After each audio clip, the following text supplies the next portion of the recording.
The wind comes down off the Bitterroot Mountains first.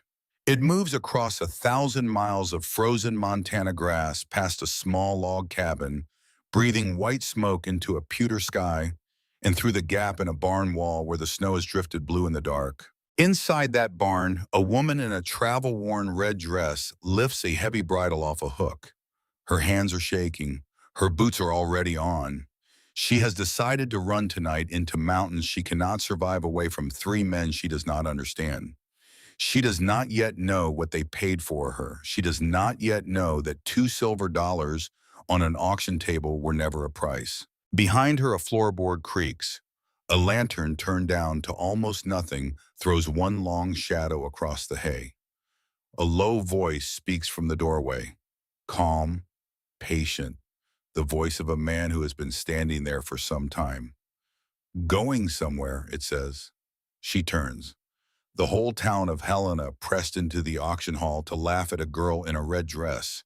They did not know that three men had come down from the mountains that morning.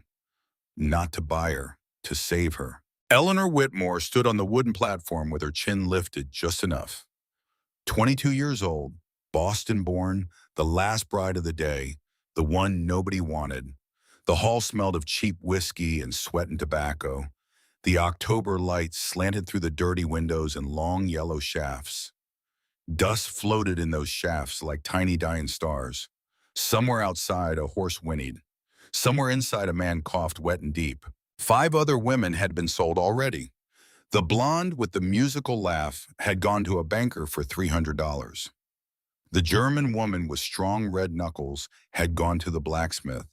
Even the widow with 3 small children had found a husband, an old farmer who needed a ready-made family more than he needed a wife. But Eleanor stood alone now. Her crimson dress was travel-worn at the hem. Her black lace cuffs were frayed in 3 places. Her gloves were mended at the fingertips with careful invisible stitches. Her honey blonde hair was pinned in a soft Victorian updo with delicate tendrils falling against her temples. She wore her grandmother's small gold cameo at her throat. She kept her eyes on the floor. She would not cry. She had promised herself that this morning before the carriage rolled into Helena, no matter what they said, no matter what they called her, no matter who bought her or who did not. "Gentlemen," shouted Bartholomew Pettigrew, the auctioneer. His face was the color of boiled beets. His collar was already dark with sweat. "We have saved the best for last." The crowd laughed. They laughed because nobody believed it, because they could see the girl was thin, because they could see the dress was patched, because they could see her hands were soft as butter. This here is Miss Eleanor Whitmore, 22 years of age, Boston educated, reads and writes, good with numbers, a fine lady. "A fine lady don't milk no cow," someone called out from the back. The laughter rose again. Eleanor felt her cheeks burn. She did not lift her eyes. "Look at them hands," another voice said. "Soft as bread dough, won't last one winter." "Boston," a third voice said, almost spitting in the word. "Probably can't even start a fire." Bartholomew Pettigrew raised his hand and the laughter died a little. He was a businessman after all. He took his commission and he liked to take it large. "Let us begin the bidding at $100. Silence. Eleanor's heart beat once, twice, 3 times. "75 then. A bargain. Educated woman, gentlemen, worth her weight in any kitchen." Silence still. A bead of sweat slid down Eleanor's spine. She felt it crawl. She did not move. $50. Come now. The lady has traveled all the way from Massachusetts. She has letters of reference. She can keep accounts. She can read scripture. A man near the front spat tobacco juice onto the floorboards. The brown drops hit just below the platform. Eleanor saw them land. She did not flinch. $25, gentlemen. $25 for a fine Boston lady. Now even Pettigrew's voice had lost its shine. Now even the crowd had grown quiet.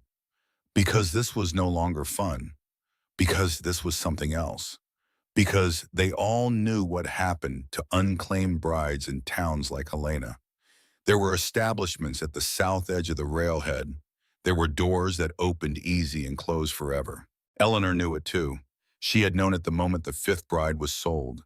She had known it the moment the auctioneer cleared his throat and said the words, "I have saved the best for last." She knew what she was now. Goods that nobody wanted. A red dress with no buyer. Her father's voice came to her, then unbidden. The voice from before the debt. The voice from before the shop went under. Stand straight, Nell.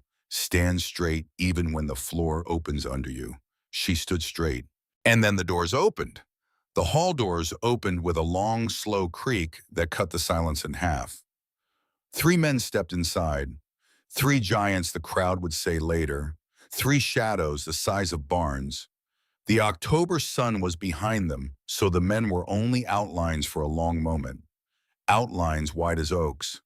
Eleanor lifted her eyes. She could not help it. The first man was tallest, 6.5 feet easy, broad shoulders under a brown duster coat, dark chestnut hair touched by sun, a jaw that looked carved from a hard place. He did not remove his hat. The second man stood a half a step behind and to the right. Same height, same build. But his eyes moved differently. They flicked once across the crowd, once across the platform, once across the auctioneer. The way a wolf reads a meadow. He had a rifle across his back and the strap pulled the duster tight against his shoulder. The third man stood half a step behind and to the left. Same height again, same build again. But his face was softer somehow, younger looking, and under one arm he carried a small leather book. Eleanor saw it, a book, in a hall full of cattlemen and gamblers. A book. Nobody in the hall moved. Nobody spoke. Because the whole town of Helena knew the three Hawthorne brothers, or thought they knew them. The mountain men from the Bitterroot, the killers, some said, the ones who did not come down. Until today. The tallest of the three walked forward. His boots made a slow, heavy sound on the floor. The crowd parted without being asked. He walked all the way to the auctioneer's table. He reached into the breast pocket of his duster. He placed $2 on the wood. $2, side by side, polished. Bartholomew Pettigrew stared at the coins like a man staring at a snake. He stared at them for a long moment. Then he raised his eyes to the tall man. "Mr. Hawthorne," he said. The tall man did not answer. "Mr. Hawthorne, the bidding was at 25. The tall man placed one large hand flat on the table next to the coins. His hand covered nearly the whole table. $2, he said. His voice was low, quiet, the kind of quiet that made loud men quieter still. The auctioneer looked at the crowd. He looked at the back of the hall. He looked at the empty cash box on his small podium. He looked at the $2. He thought about his commission. He thought about the long ride back to St. Louis with no sale. He thought about the rumors. He thought about the dead horses Cole Garrett Thorne had told him about years ago after a quiet disagreement. He thought about a lot of things in about 3 seconds. "Sold," said Bartholomew Pettigrew. "Sold for $2 to Mr. Caleb Hawthorne. God keep this woman." A small sound came from the back of the hall. Not a laugh exactly, more like a breath drawn in fast and held. Because nobody in Helena had ever heard a price like that. Because nobody in Helena had ever seen the Hawthorne brothers walk into a public room. Because the whole transaction had taken less than a minute. Eleanor felt the floor tilt under her feet. She steadied herself with one hand on the back of the chair behind her. $2. That was the price of a meal at the saloon. That was the price of a small sack of flour. That was the price of 1 hour with a cheap woman behind the railhead. $2 was the price of her life now. The tall man, who was apparently called Caleb, looked up at her then, for the first time. His eyes were the color of whiskey held to the light, warm amber. But underneath the warmth there was something else, something she could not name. A weight maybe, a sadness so old it had forgotten its own beginning. He did not smile. He did not nod. He simply looked at her. And Eleanor, 22 years old, Boston-born the bride nobody wanted, looked back. She did not see a buyer. She did not see a customer. She did not see a man taking inventory of his new property. She saw a man who was tired in a way she recognized. A man who had been carrying something heavy for so long that he no longer remembered how to set it down. She did not understand yet that he had not come to Helena to buy a wife. She did not understand yet that the $2 silver on the table were not a price. They were a message. But to who and for what she could not begin to guess. "Sign here, Mr. Hawthorne," said Bartholomew Pettigrew, sliding papers across the table. His voice had returned to its normal pitch now that the strangeness was almost over. "Standard contract, binding under territorial law." Caleb Hawthorne signed without reading. His signature was small and tight and surprisingly careful. The pen looked tiny in his hand. "Miss Whitmore, you will need to sign also." Eleanor stepped down from the platform. Her knees did not quite work the way she wanted them to. She walked the 8 steps to the table. The crowd watched in absolute silence now. She felt their eyes on her back like cold hands. She took the pen. The pen was warm from Caleb Hawthorne's grip. She thought about that warmth for a half second, and then she made herself stop thinking about it. She signed her name in the careful Boston script her mother had taught her. Eleanor Margaret Whitmore.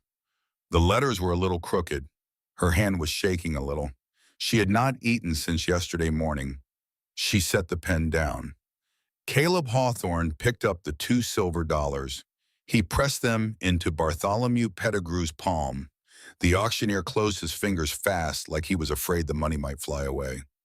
"Your belongings, Miss Whitmore," Caleb said. She pointed at a single battered valise in the corner of the hall. The third brother, the one with the book under his arm, walked over and picked up the valise. He carried it the way he carried the book, carefully, as if it might contain something fragile, as if everything she owned in the world deserved that much respect. Then they walked out, the 4 of them, 2 giants on either side of her, 1 giant behind, the October sun on their backs. The hall stayed silent until the doors closed. Then somebody whistled low. Then somebody else said $2. Then the whole hall began to talk at once. Outside in the long yellow afternoon, the air smelled of horses and dry grass. A wagon sat at the hitching post, 2 horses in the traces, 3 saddle horses tied behind. The whole arrangement told Eleanor a story she could not yet read. They had ridden into Helena ready for something. The wagon for her, the saddle horses for them. The third saddle horse was a small mare with a soft brown coat, a gentle horse, a woman's horse. They had brought a horse for her, just in case. A woman passing on the boardwalk slowed. She was older, gray at the temples, wearing a clean blue dress. She looked at Eleanor. She looked at the 3 brothers. She looked back at Eleanor. She crossed herself. She did not say a word. She just crossed herself and walked on. Eleanor felt her stomach turn over slowly. "Ma'am," said the youngest brother, the one with the book. He held out his hand to help her up onto the wagon seat. His voice was softer than she expected. Not soft like weak, soft like a man who had decided long ago not to frighten anyone with his size. "My name is Silas. The one driving will be Caleb. My other brother is Wyatt. We have a long ride, 3 days. We will not push you. If you need to stop, you say so." 3 brothers. Eleanor's mind caught on the word like a coat on a nail. 3. The contract said 1. The contract said Caleb Hawthorne. The contract said 1 husband. So why 3? So why all of them? So why this entire delegation for a woman nobody wanted? She took Silas's hand. His palm was warm and rough and steady. She climbed onto the wagon seat. Caleb climbed up beside her. He did not look at her. He picked up the reins. He clicked his tongue once and the horses started forward. Wyatt and Silas mounted their own horses. The small brown mare, riderless, followed behind on a lead, as though waiting for the day Eleanor would learn to ride. They left Helena without a word. They left the auction hall behind them. They left the staring crowd. They left the woman who had crossed herself on the boardwalk. They left the $2 silver and the contract and the price of her body and the price of her hands. And as the wagon rolled past the last building of the town, Eleanor turned her head just enough to see a man on a black horse watching them from the alley behind the bank. She did not know his name yet. She would not know it until tomorrow. But the man's eyes followed the wagon long after it had passed, and his hand resting on his saddle horn was tight enough to whiten the knuckles. Garrett Thorne watched the Hawthorne brothers ride away with his bride. His bride, bought and paid for from Boston 3 months ago, bought through a debt buyer, bought through a channel that nobody was supposed to know about. And now she was riding off with 3 mountain men into the Bitterroot. He smiled very slowly, a small, careful smile, the kind of smile a man uses when he has just decided to burn something down. Then he turned his black horse and rode the other way. The road climbed out of Helena and bent west toward the mountains. The wagon rolled at a steady pace. Eleanor sat with her hands folded in her lap. She did not speak. Caleb did not speak. The wagon springs groaned. The horse's hooves struck the dry road in a slow, uneven rhythm. The sun rolled down the western sky.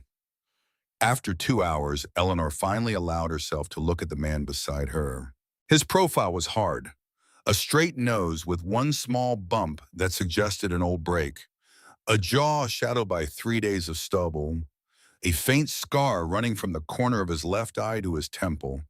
His eyelashes were dark and long, which seemed unfair on a face like that. He felt her looking. He did not turn. "You will have your own room," he said, "at the cabin with a lock on the inside. You will keep the key." Eleanor did not answer. "You will not be expected to share my bed, ever, unless you choose to, which you may not, which is fine." She turned her face forward again. She watched the road. "I know what was paid for you in Helena," he said. $2. I know what the contract says.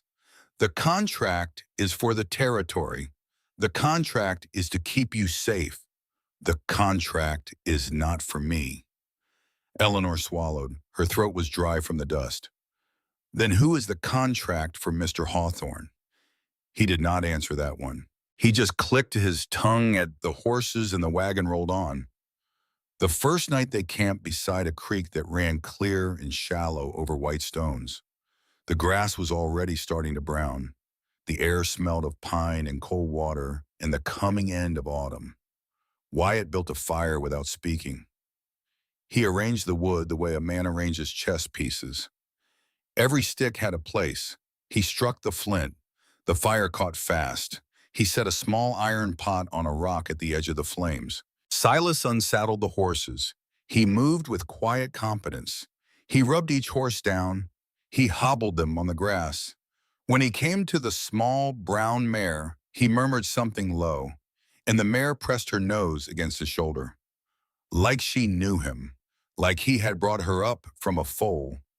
Caleb made a small ring of stones around the fire. He spread a blanket on the ground for Eleanor. He set her valise next to it. Then he sat down on a log on the far side of the fire and began to clean his boots. Eleanor sat on the blanket. She was hungry. She was cold. She did not know how to ask for either food or warmth. Silas brought her a tin cup of coffee without being asked. The cup was almost too hot to hold. The coffee was thick and strong. She drank it in small, slow sips. He did not watch her drink. He had already turned back to the fire. Wyatt produced a battered tin plate. On it, he placed a piece of bread that he had pulled from somewhere, and a wedge of cheese, and 2 strips of dried venison. He set the plate on her blanket. He went back to the fire. Nobody said anything. Eleanor ate. She ate slower than she wanted to, because her stomach hurt from being empty, because she had learned a long time ago that an empty stomach must be fed gently or it would protest. The fire crackled. The horses shifted in the grass. Somewhere a coyote called and another one answered. The temperature dropped fast after the sun went down. Eleanor pulled her thin shawl tighter around her shoulders. She did not say anything. She had no right to ask for warmth. She watched the 3 brothers across the fire. Caleb cleaned his boots. Wyatt cleaned his rifle.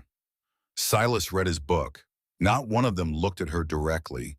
Not one of them spoke to her, but she could feel that they were aware of her, the way a wolf pack is aware of every movement in its territory. After a while, the cold settled into her bones. She began to shake, just a little at first, then more. Caleb set down his boots. He stood up. He walked around the fire. He came to her blanket. He removed his duster coat, the brown one, the only coat he had. He laid it across her shoulders. The coat was heavy. The wool inside was warm from his body. It smelled of leather and pine smoke, and something else she could not name. A clean human smell, a man's smell. "Thank you," she whispered. He did not answer. He walked back to his log and sat down. He did not put on another coat. He just sat there in his shirt sleeves in the cold, cleaning his boots again, as if the cold did not exist, as if he had given his coat away because giving it away was the only thing to do. Eleanor watched him for a long time across the fire, and in the deep part of the night, after Silas had wrapped himself in his bedroll, after Wyatt had taken the first watch and ridden out to circle the camp, Eleanor heard Caleb still sitting by the fire, awake, watching. He sat by the fire all night and did not sleep. She knew this because she did not sleep either. She told herself it was because the ground was hard. She told herself it was because she was a stranger in a strange country. She told herself it was because of the cold, even though she was warm under his coat. She did not allow herself to think about why a man would give a frightened girl his only coat and then sit awake in the dark to make sure nothing came for her in the night. She did not allow herself to think about it, but she thought about it anyway. On the second day they climbed, the road thinned to a trail. The trail thinned to a narrow track through pines and rocks. The bitterroot rose around them like a great green and gray wall. The air grew thinner. The air grew colder. The air smelled of snow somewhere up high. Eleanor watched her own breath puff in front of her face. Wyatt rode ahead, sometimes vanishing around bends in the trail for 10 or 15 minutes at a time. He was scouting. He was reading the ground for boot prints. He was reading the trees for broken branches. He was reading the air for the smell of other men. She did not know any of this yet. She only knew that he came back each time with his rifle resting easy across his thighs and his eyes calmer than before. Silas rode behind the wagon. He sang sometimes very softly in a baritone that should have belonged to a man twice his age. The songs were old, English ballads, Scottish laments. Once she caught the line, and he laid him down by the sweet brown river and never raised his head again.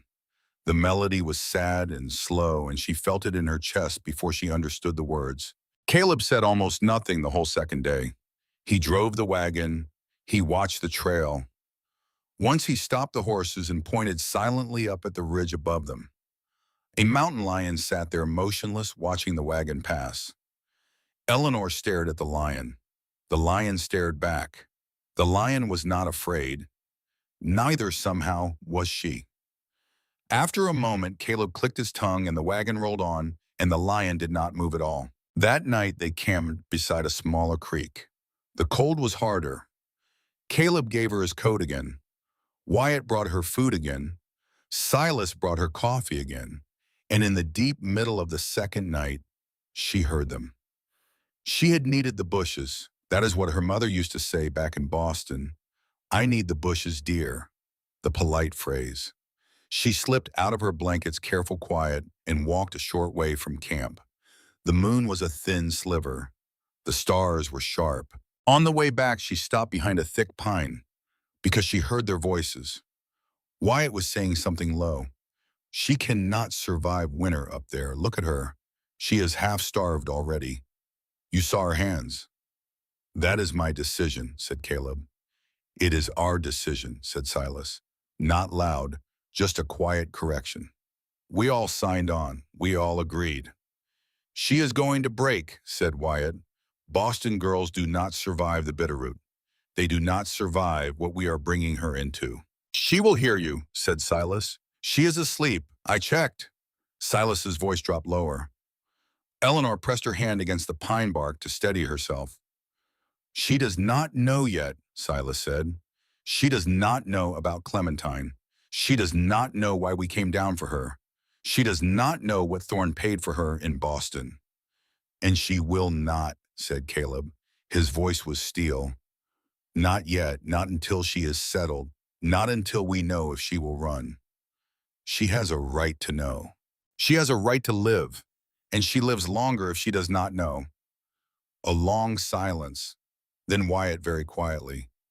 She is the only one in the whole territory who knows where Clemmy is.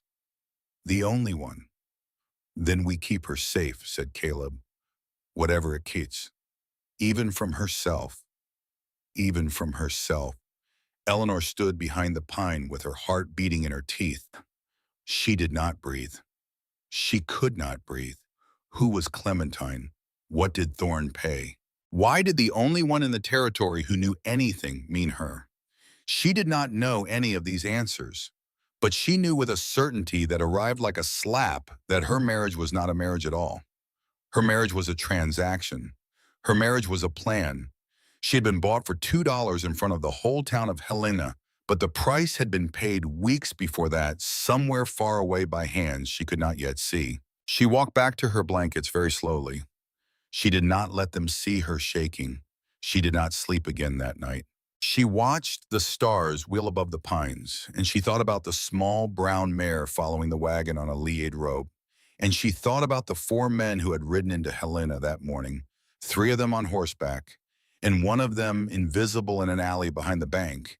And she thought about how many different men exactly had paid for her body in the last 3 months. By the time the sun rose, she had stopped shaking. By the time the sun rose, she had decided that she would learn the names of all of them. The third day they crested a ridge, and the valley opened up below them. Eleanor caught her breath, because below them was a long green bowl of land cradled in the mountains. A clear lake at one end, a creek running its silver line through the meadow, a small log cabin in the pines on the far side, a barn, a corral with horses, smoke rising thin and white from the chimney, the shoulders of mountains all around, the October light gilding everything. It was the most beautiful place she had ever seen. She felt her eyes fill, which made her angry. She blinked the tears away. Caleb slowed the wagon at the ridge top. He did not speak for a long moment. Then, "It is not much. It is enough," she said, before she could stop herself. He looked at her then. For the first time since the auction hall, he looked at her, really looked at her. His amber eyes moved across her face slowly, the way a man reads a letter he has been waiting for. He did not say anything else. He clicked his tongue and the horses started down the trail toward the cabin. The cabin had 4 bedrooms. She did not notice at first. She noticed the main room, the great stone fireplace, the handmade table that could seat 8, the shelves of books along one wall, the braided rugs, the kettle on the iron hook, the deer antlers above the mantel, the smell of cedar and wood smoke. But then Silas carried her valise down a short hallway and she counted the doors. 1, 2, 3, 4. 4 bedrooms in a cabin built for 3 brothers. 4. Her heart did something strange. "This one is yours," said Caleb. He stood in the doorway of the smallest room. Inside there was a narrow bed with a hand-stitched quilt, a small window facing the lake, a washstand with a pitcher and basin, a simple wooden chair, and a brass key in the inside of the door. "The lock works from your side only," Caleb said. "No one else has a key, not me, not my brothers, not anyone." He did not step into the room. He set her valise down at the threshold. He stepped back into the hallway. "You will share meals with us. You will have the run of the house. The cabin is yours. The land is yours. The horses are yours. The 4th bedroom is yours. The lock is yours." He paused. "I will not touch you, Eleanor." It was the first time he had said her name. She felt the name go through her like a thread pulled taut. "I will not touch you unless you ask. I do not expect that you will ask. I do not require that you ask. This is your home now. You owe me nothing. Not your body, not your loyalty, not your gratitude. The $2 are between me and the auctioneer. They are not between me and you." His voice did not change pitch the whole speech. It was the steadiest voice she had ever heard. And yet, under the steadiness, there was something, a waver almost, like the surface of the lake when a stone has been dropped far away and the ripples are still on their way to the shore. "Do you understand me?" he said.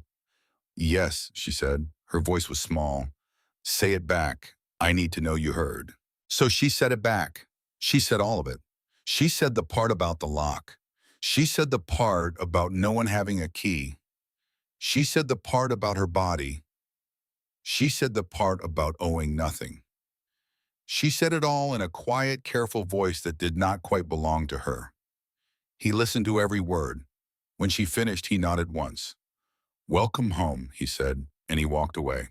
That night, Eleanor sat on her narrow bed with the lamp turned down low. She did not unpack her valise. She kept her boots on. She kept the key in her fist. She heard the brothers moving in other parts of the cabin. Doors opening and closing, a kettle being filled, Silas's low voice asking Wyatt something, Wyatt's grunt, Caleb saying something short, the fire being banked for the night. Then silence. She waited an hour. She waited two. She waited until even her own breathing sounded too loud. Then she opened her door. She walked through the cabin in stocking feet, carrying her boots in her hand. She stepped over the floorboards she had memorized that afternoon. The squeaky one near the kitchen, the loose one by the back door. She slipped out the back. She crossed the small porch. She walked toward the barn. The barn smelled of hay and horse in the warm animal dark. She put on her boots. She found the small brown mare. The mare blinked at her, drowsy, surprised to see anyone at this hour. "I am sorry," Eleanor whispered. "I am sorry to take you. I will leave you somewhere safe. I will leave money for them if I ever have any again." She reached for the bridle on the wall hook. "Going somewhere," said a voice behind her. Eleanor did not scream. She did not scream because she had been screamed at all her life and she had learned not to give it back. She turned slowly. Wyatt stood in the barn doorway. He had a lantern in one hand turned down to almost nothing. His rifle was slung across his back. He was leaning against the door frame like a man who had been there for some time. "Helena," she said, "that is a long way. I have walked further. Have you?" She did not answer that. He stepped into the barn and set the lantern on a barrel. He did not come closer to her. He stayed by the door. "If you want to go," he said, "I will take you. I will saddle a horse for myself and a horse for you, and I will ride you down to Helena tonight. I will pay your passage on the next stage going east. I will give you the money out of my own pocket. I will not ask you a single question about it." She stared at him. "But before I do," he said, "there is something you should know." "What?" "You were not bought today, Miss Whitmore. I was bought today. There were witnesses. There was a contract. You were saved today. There is a difference, Rifes." She did not answer. He looked at her in the dim light of the lantern. His face, she realized for the first time, was kind. Hard, yes. Sharp, yes. A wolf's face, but under the wolf there was a man, and the man was looking at her now as if she were a child standing at the edge of a deep well about to step off without knowing it. "3 months ago," Wyatt said, "a man named Garrett Thorne bought a debt in Boston, a small debt, a merchant's debt. The merchant was dead. The debt fell to his daughter. The daughter was 22 years old. The daughter had no money to pay." Eleanor felt the barn tilt. "The price of the debt is $500, Wyatt said. Thorne paid the $500. The daughter became, in effect, his property, under terms that any Boston lawyer would call human trafficking, except they would never use those words. "Stop," Eleanor whispered. "Thorne arranged for the daughter to be loaded onto a westbound train. He arranged for her to be entered into a Helena bride auction. He arranged for the minimum bids to be controlled. He arranged for the local men to be discouraged from bidding. He arranged for the auction to fail, because a failed auction meant the unsold bride became the property of the highest stakeholder.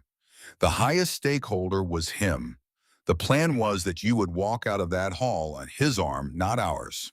Eleanor could not speak.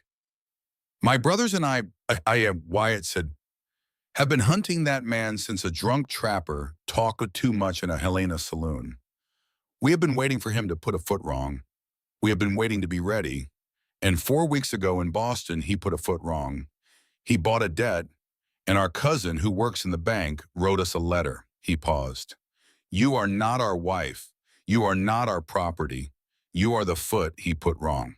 Eleanor put her hand on the mare's warm neck. The mare did not move. The barn smelled of hay. Her ears were ringing. Why, she said. Why me? Because of who you knew in Boston, Wyatt said. Because of someone you grew up with at school. Because of a name I will not say in this barn tonight, because we have not earned the right to say it to you yet. A name, a school, a girl. Her brain went very fast through every face she had ever known in the long, cold halls of St. Catherine's School for Girls. Every face, every name, every small, dark-eyed girl who had ever shared bread with her in the dim refectory after her father died. One face stayed, just one. A small girl, 4 years old when she arrived, who had cried for her brothers every night for 6 months. A small girl who had stopped crying eventually. A small girl with mismatched buttons on her pinafore, and a name that nobody at the school had been able to pronounce right. Clementine. Clementine Hawthorne.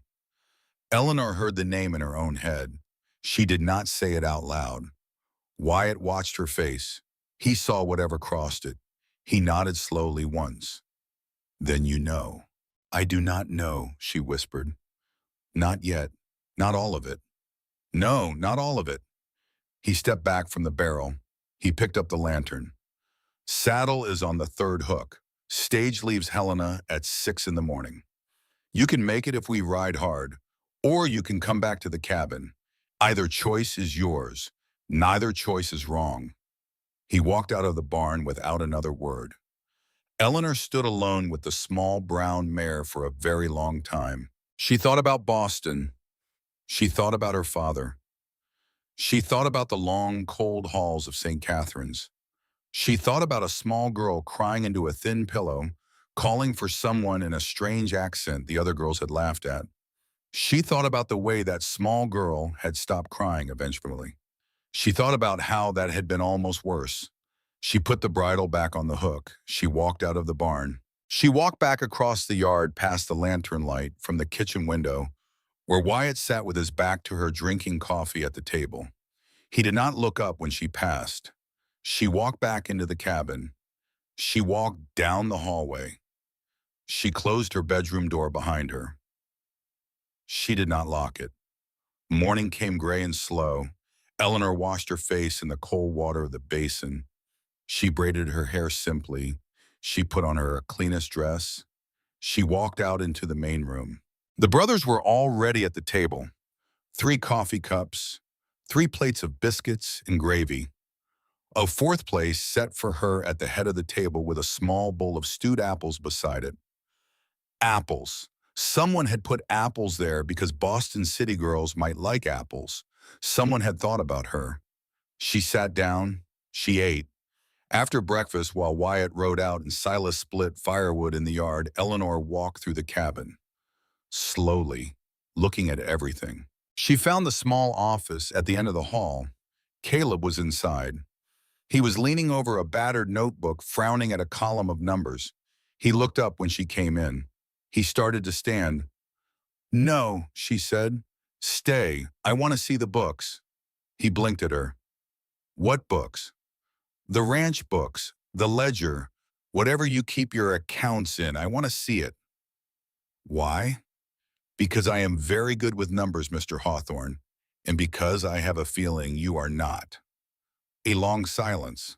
Then slowly Caleb pushed the notebook across the desk toward her. She sat down in the wooden chair across from him. She opened the notebook. She read. It took her 20 minutes. After 20 minutes, she closed the notebook and folded her hands on top of it. Mr. Hawthorne? Yes. Someone is robbing you systematically in broad daylight with your own signature. His face went very still. Show me, he said. She showed him. She walked him through the numbers. She showed him the duplicate feed bills.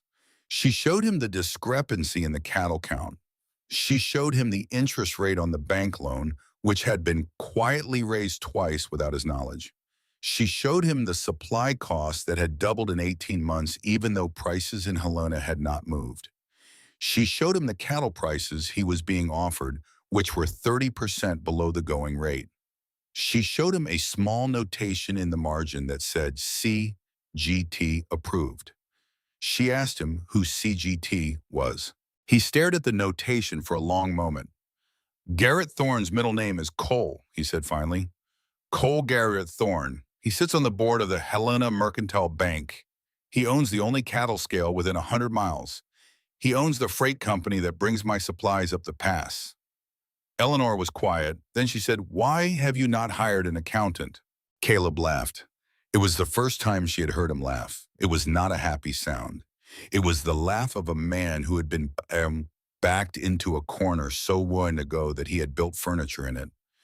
Because nobody in Helena will work for the Hawthorne brothers, Miss Whitmore. We are murderers.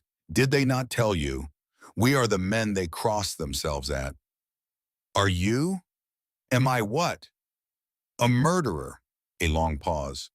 No, he said, but the man who walks free. She was about to ask. She was about to ask his name. She was about to ask why. She was about to ask everything, but I did not get the chance because the dog by the front door began to growl, because the sound of hooves was coming up the road, because Wyatt's voice from outside called sharp and quick, "Caleb, he is here." Caleb stood up. His face had gone hard again. All the softness of the laugh, all the openness of the past minute gone. He picked up a rifle from the wall. "Stay inside, Eleanor." "Who is it?" "Cole Garrett Thorne." He walked out of the office and out of the cabin and into the yard with his rifle held loose against his thigh. Eleanor stood at the window of the office and watched. Garrett Thorne rode into the yard on a magnificent black stallion. He wore an expensive gray suit. He wore a white hat. He wore polished boots. He wore the look of a man who knew exactly how much he was worth, and who knew also that he was worth more than any man standing in the yard. He smiled at Caleb. "Mr. Hawthorne, pleasant morning. State your business and leave my land. I came to welcome your new bride." It seemed the neighborly thing. "She has been welcomed. All the same, I would like to pay my respects." "You will not." Thorne's smile did not move. His eyes did. They flicked past Caleb. They flicked toward the cabin. They flicked toward the office window where Eleanor was standing. She knew in that 1/2 second that he had seen her. She knew in that 1/2 second that he had wanted her to see him see her. Caleb stepped sideways, just enough to block the line of sight. He did it without looking at the window. He did it without seeming to notice. He just moved his big body 1/2 a step to the left, and Garrett Thorne could no longer see Eleanor Whitmore. "You are on my land, Cole.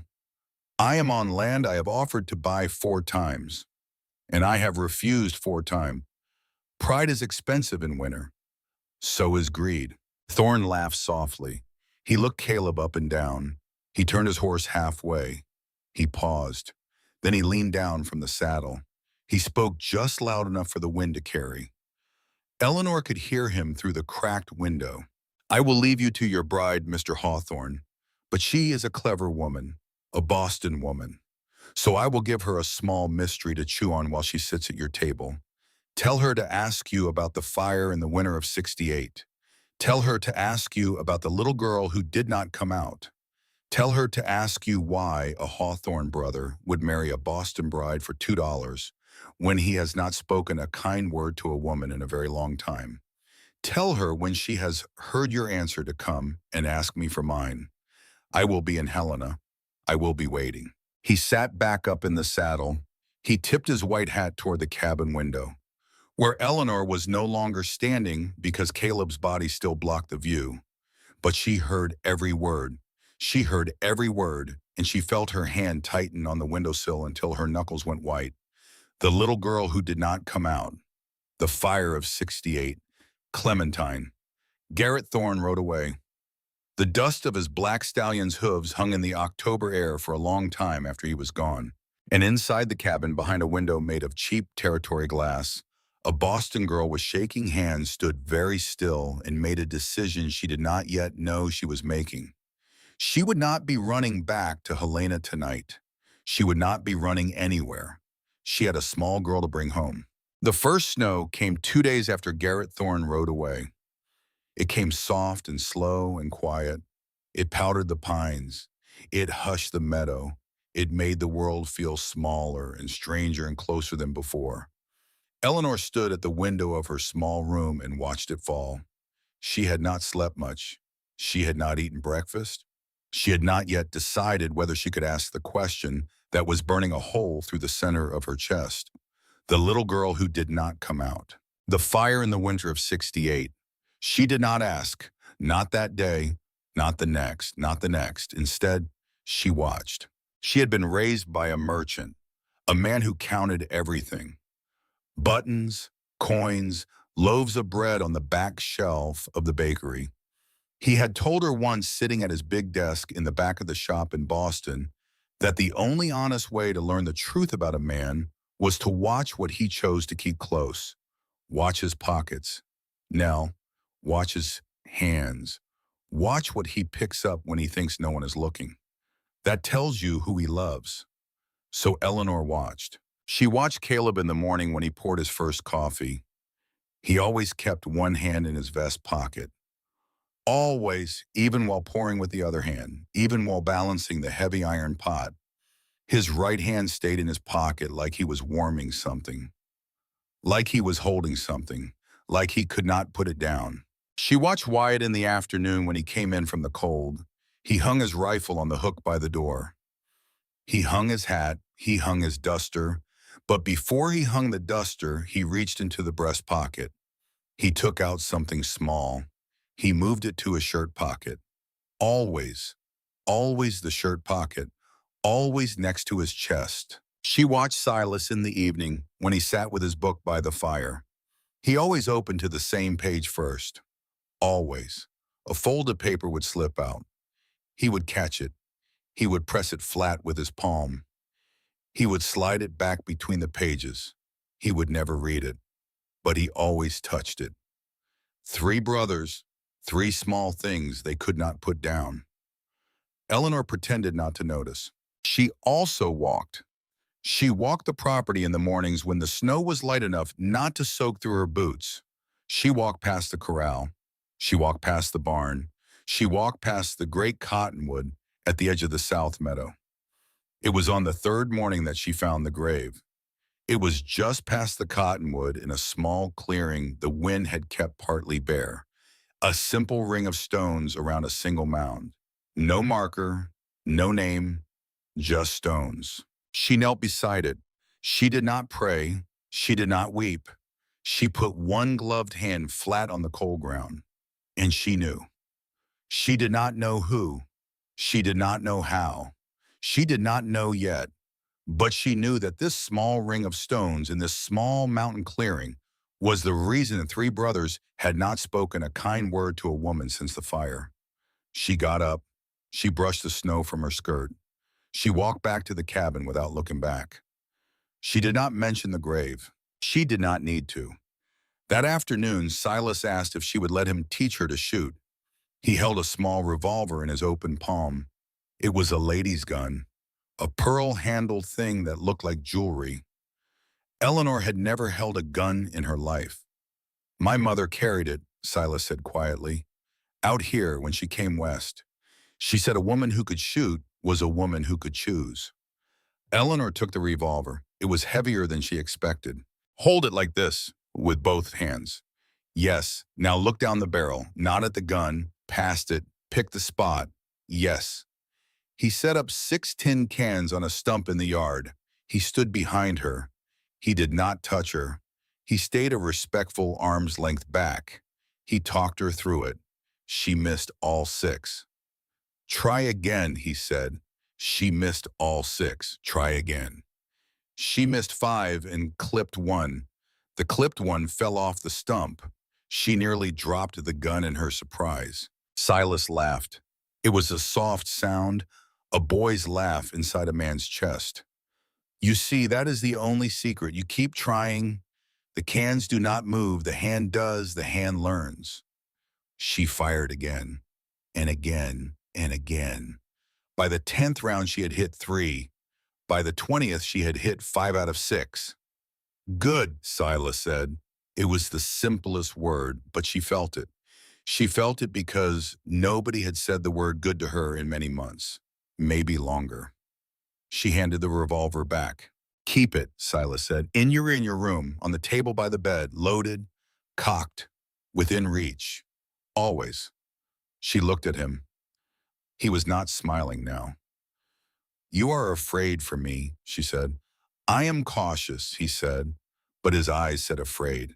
The next day, Wyatt asked her if she would like to learn to read tracks. He said it the way a man asks if you would like more coffee. Like it was nothing. Like she could say no.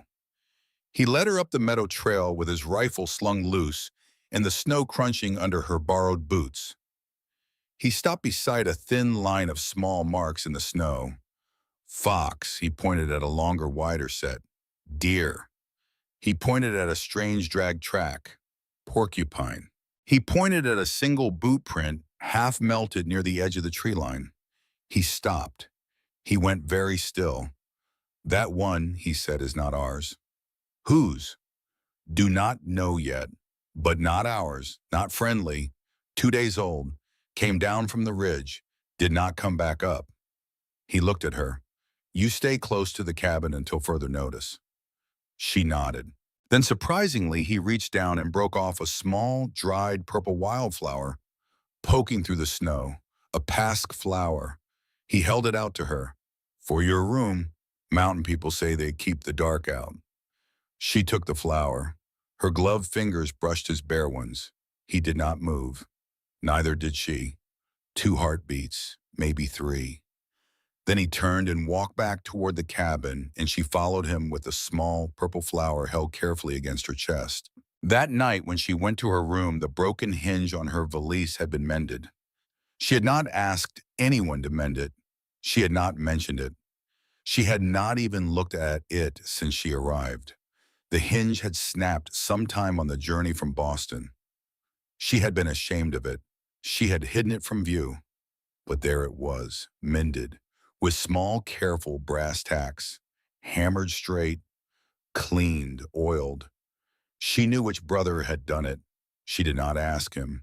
She did not thank him. Some kindnesses she understood now were meant to be received without speaking. Some kindnesses were meant to feel like air, like something a person breathed without noticing, until they were gone and then they noticed. She sat down on her narrow bed. She held the pasque flower in one hand and the mended valise in the other. Her eyes filled. She did not let the tears fall. She had not yet earned the right to cry in this house. 3 nights after the mending of the valise, Eleanor could not sleep. The snow had stopped. The wind had risen. The cabin creaked in the cold the way old wooden boats creak in slow water. Her bedroom was warm, too warm. Or maybe she was warm. Or maybe she was simply restless the way a person becomes restless when they sense somewhere just below the surface of their own mind that the next door they open will be the one they cannot close again. She got up. She wrapped herself in the blue wool shawl Silas had laid at the foot of her bed her second day in the cabin. She walked silently down the hall in her bare feet. The kitchen was warm. The stove banked low. A single candle burned on the table. Silas sat with his back to the doorway. His head was bent. He was writing. She paused in the dark of the hallway and watched him. He wrote slowly, carefully, like a man who knew that the words he was writing might be the last words he would ever write to a person he loved. He paused. He dipped the pen. He paused again. He pressed the pen to his lips. He wrote one more line. He did not see her. Eleanor watched him for a long minute.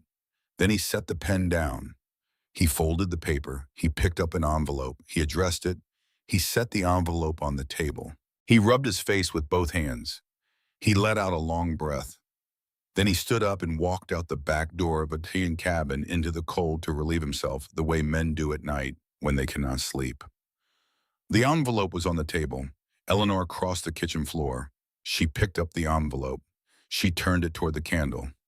To Miss Clementine Hawthorne, care of St. Joseph's Orphan Home, Boston, Massachusetts. The world stopped. Eleanor heard her own pulse. She heard the cabin creak. She heard the wind. She heard the soft tick of the iron stove cooling. Clementine, St. Joseph's, Boston. She had walked past St. Joseph's Orphan Home every week for 15 years. It stood on the corner of Hanover Street in Salem Street, a red brick building with a green door, 3 blocks from her father's shop, 2 blocks from St. Catherine's School for Girls. A small, dark-eyed girl with mismatched buttons on her pinafore. A small girl who had cried for her brothers every night for 6 months. A small girl who had stopped crying because the older girls had teased her until she stopped. A small girl whose accent the schoolmistresses had laughed at. A small girl Eleanor had once. Once, just once, slipped a piece of bread too in the cold refectory on the night her father had been buried. Clementine, not dead, alive, alive in Boston. Alive 10 doors down from the building Eleanor had grown up in. She set the envelope down with hands that did not feel like her hands. She walked back to her room. She closed the door. She did not lock it. She sat on the bed. She did not move. She did not move for 3 hours. She thought about everything.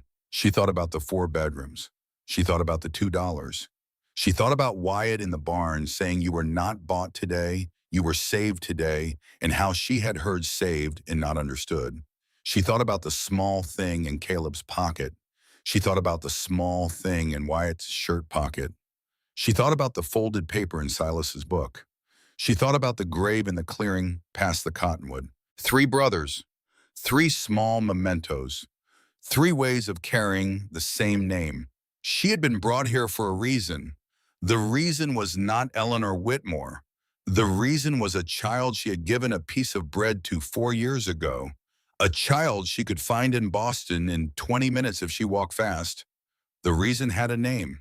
Eleanor did not cry. She sat on the bed and she did not cry. She had been raised by a man who counted buttons and coins and loaves of bread. She made herself count too. She counted the things she now knew.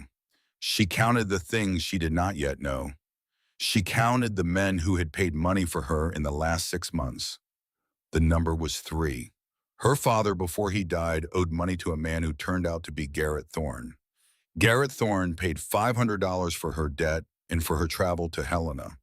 Caleb Hawthorne paid $2 for her marriage contract. But the third payment had not been money. The third payment had been the assumption on the part of 3 mountain men that she would be useful to them, that she would lead them to a small, dark-eyed girl in a red brick building on the corner of Hanover and Salem. She had been paid for in trust, the cruelest payment of the 3. By the time the gray morning light leaked into her window, Eleanor had stopped counting. She had decided what she was going to do. She had decided not because she was strong, but because she was tired of being moved around like a coin on a table. She put on her warmest dress. She walked to the kitchen. The 3 brothers were already at breakfast. 3 cups of coffee, 3 plates, a 4th plate for her. Apples again. Someone had carved an apple into thin, pretty slices for her this morning. Probably Silas. She did not sit. She stood at the head of the table. She placed her hands flat on the wood. I would like to ask 3 questions, she said. I would like the truth. I have walked into this house with my hands open.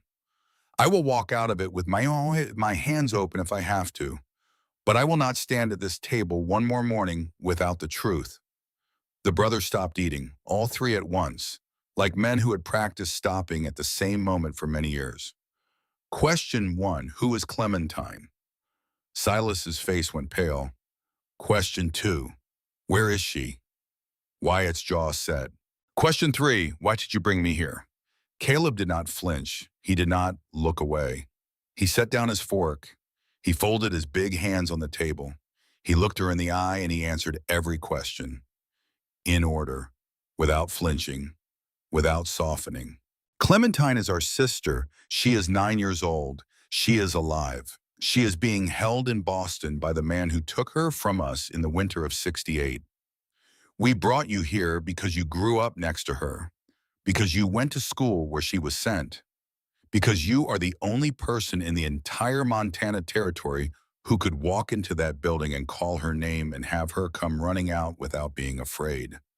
Eleanor's knees nearly gave way. She did not let them. She kept her hands flat on the table. You used me, she said. Yes, said Caleb, you all used me. Yes, said Wyatt. All 3 of you decided this together. Yes, said Silas. His voice cracked on the word. A long silence. The fire in the stove crackled. The coffee pot ticked. Why did you not ask me? Eleanor said. Why did you not write to me in Boston? Why did you not send a letter? Why did you not say, Miss Whitmore, there is a child. Will you help us? Because Thorne was already moving against you, Caleb said. Because by the time we knew where Clementine was, he had already bought your father's debt. He had already paid for your transport west. He had already arranged the auction. We had one chance to keep you out of his hands. The auction in Helena was that one chance. And if I refuse to help you, then we put you on the next stage east. We give you the money. We give you the train fare. We say goodbye. We do not see you again. And Clementine, we find another way. We try. We probably fail. She probably stays where she is. Eleanor closed her eyes for a moment. She saw the small girl with mismatched buttons. She saw her at the long refectory table in the half-dark of a January night. She saw the way the child had taken the bread from Eleanor's hand and held it like it was a holy thing. She saw the way the child had whispered thank you in an accent the older girls would mock again the next morning. She opened her eyes. I will help you. The room exhaled.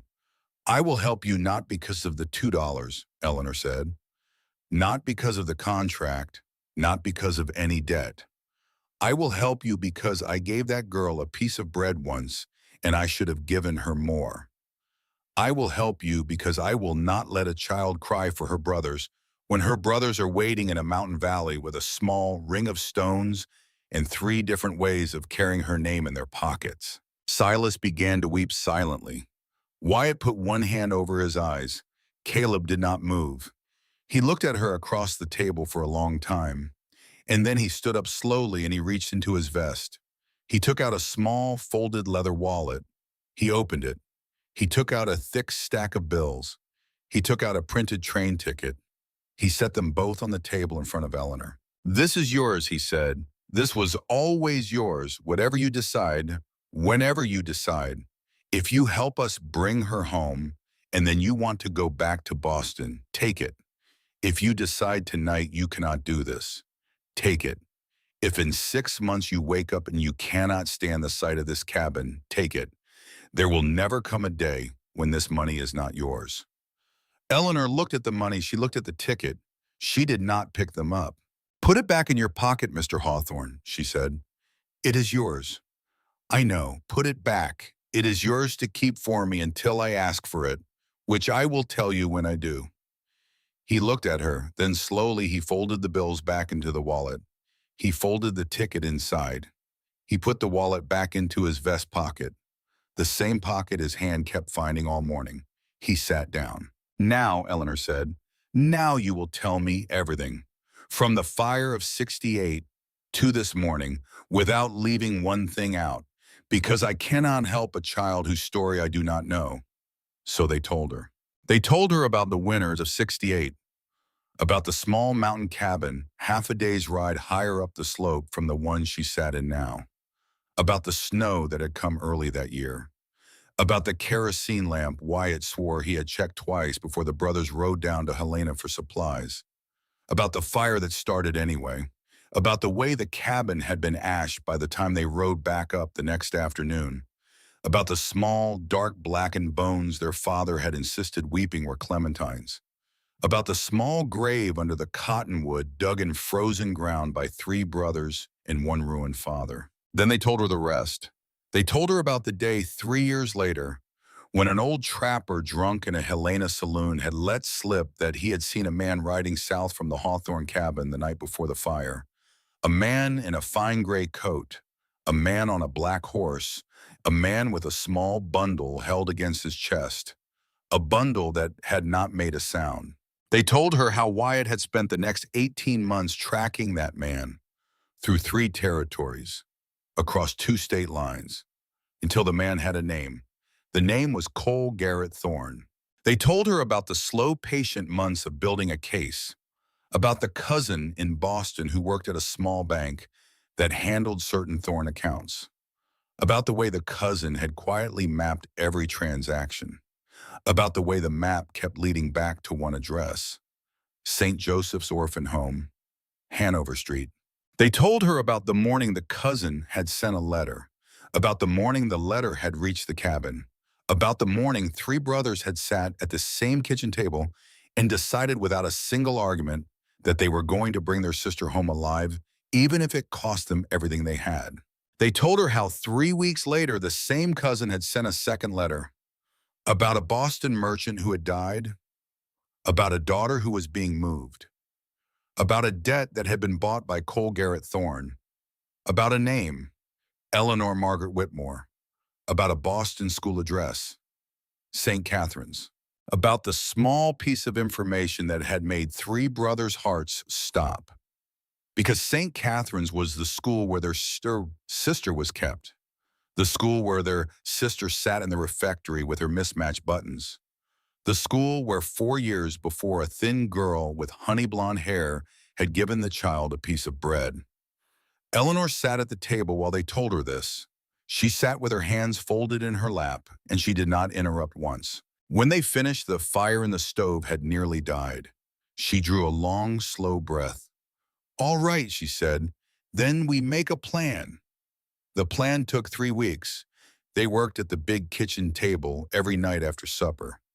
Maps, lists, letters, bank statements, old shipping manifests Wyatt's cousins sent in a thick envelope from Boston. Eleanor did the numbers, because numbers had always been her language, because numbers were what her father had taught her at the back of the shop in the long, quiet evenings of her girlhood. She tracked the trafficking ring through ledgers her father had kept and never destroyed. She found 3 other names. She found 6. She found 9. She found eventually 27 children who had passed through St. Joseph's into Thorne's wider operation.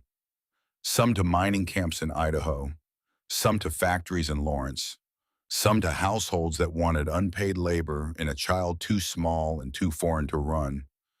27 children, one of them named Clementine. Eleanor wrote letters. She wrote to the U.S. Marshal Service in Helena. She wrote to a district judge in Bozeman.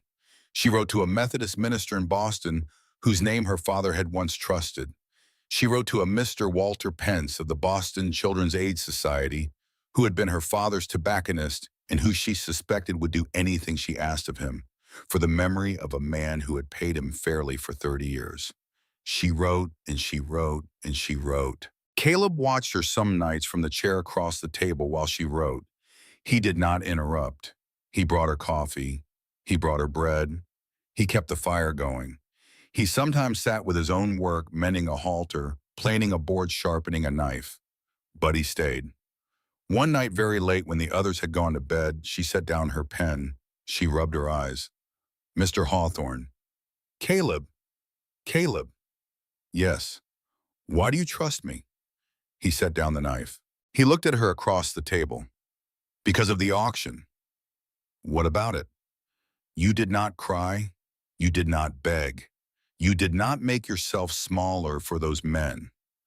You stood straight on that platform when there was no reason to stand straight at all. Most people break the moment they realize nobody is going to save them. You did not break.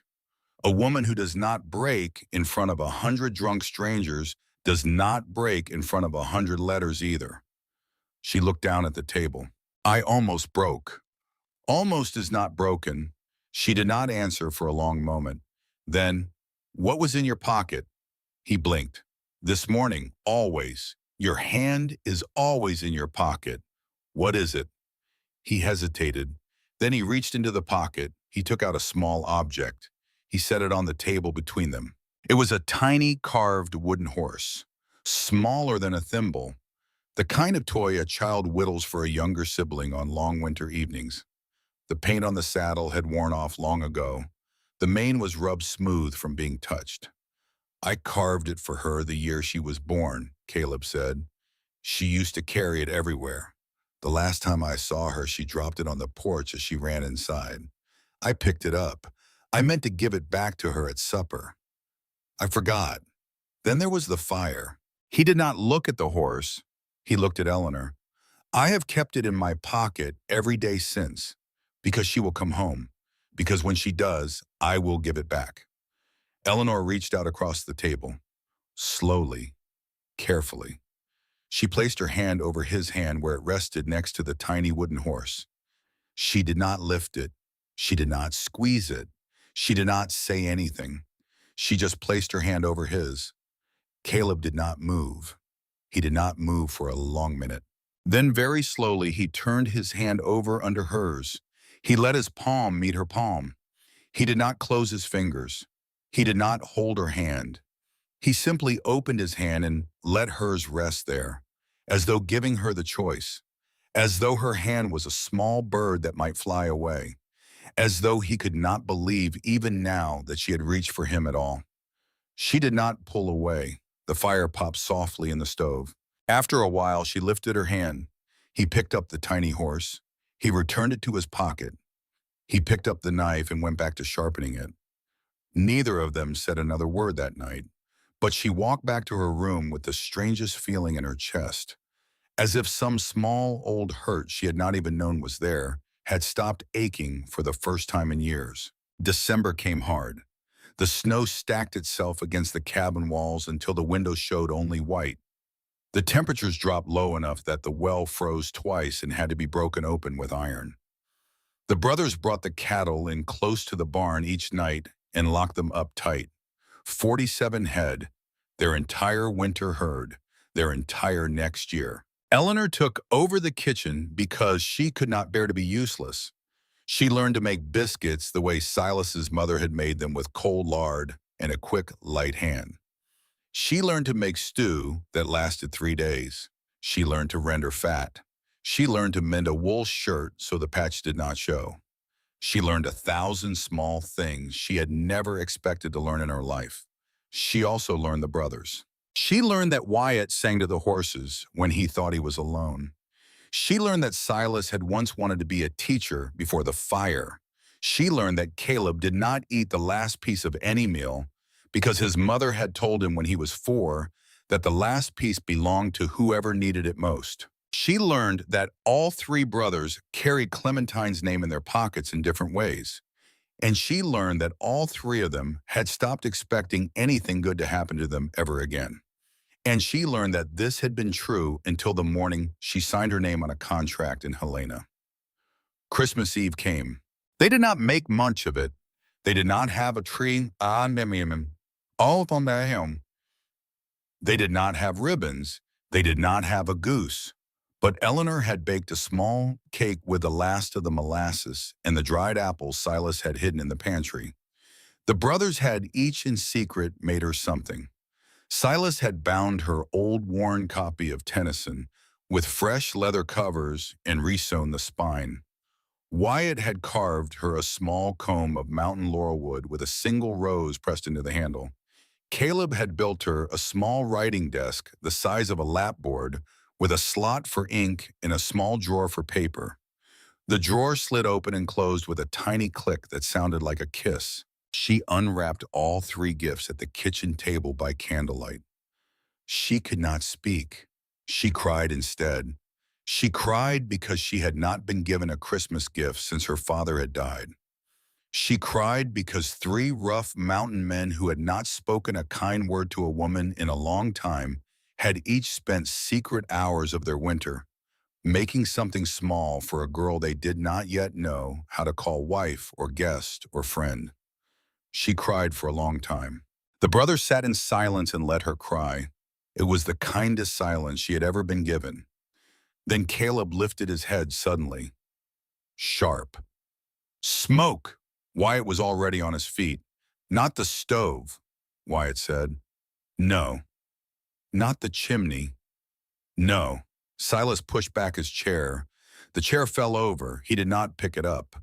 The three brothers were at the door in two strides. Caleb threw it open. A wall of red light hit the porch. The barn was burning. The barn was burning and the wind was up and the snow was thick on the ground and the flames were already through the roof and the cattle were already screaming. The roar of fire on dry hay was the loudest thing Eleanor had ever heard. Caleb shouted something to Wyatt. Wyatt was already running for the corral.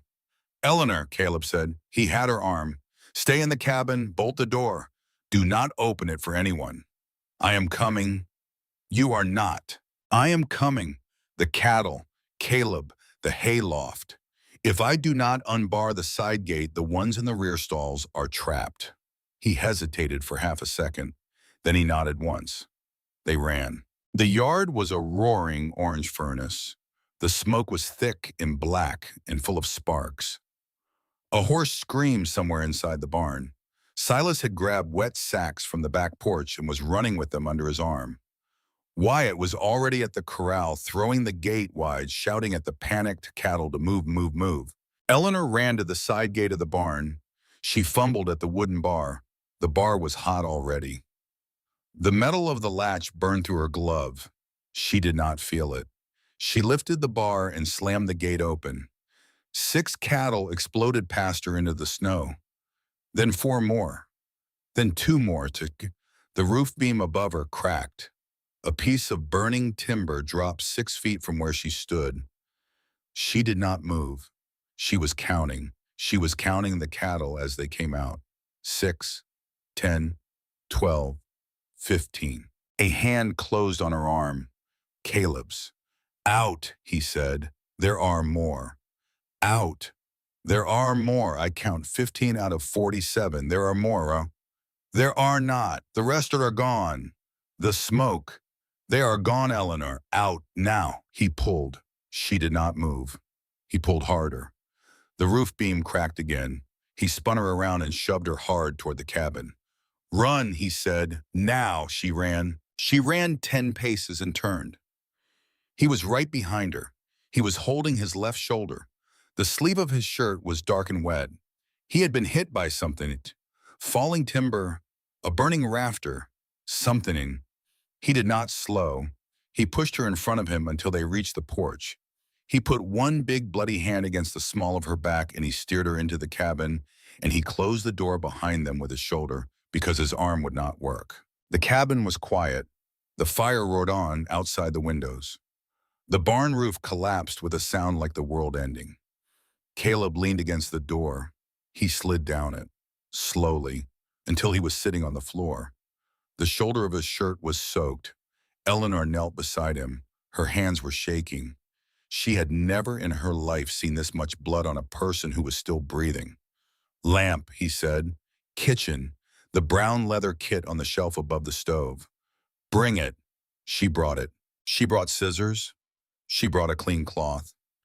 She brought boiling water from the kettle. She brought a needle and silk thread out of the kit. She brought everything he asked for.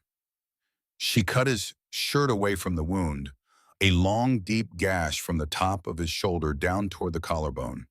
Not arterial, but deep. Deep enough to need stitching. Deep enough that he would have bled out in an hour if he had not gotten back to the cabin. She had never stitched flesh in her life. She had stitched 100 wool shirts. She told herself there was no difference. She told herself that, and she made herself believe it. She washed the wound. She washed her hands. She threaded the needle. She gave Caleb a folded leather strap to put between his teeth. She put one knee against the floor beside him to brace herself. She stitched. Her hand shook for the first stitch and the second. By the third stitch, they had stopped shaking. By the seventh stitch, they were as steady as her father's at his counting table. She stitched 14 stitches in all. Small, tight, even. She tied the last knot. She cut the thread. She washed the wound again. She bandaged it with strips of clean linen. When she finally sat back on her heels, her dress was stained dark from her own bloody hands. Her hair had come loose from its pins. Her face was streaked with smoke. She did not care.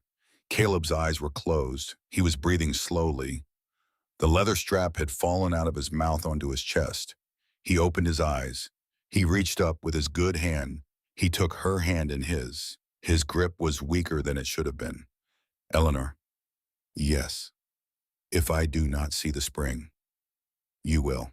If I do not, promise me one thing. Caleb, promise me one thing.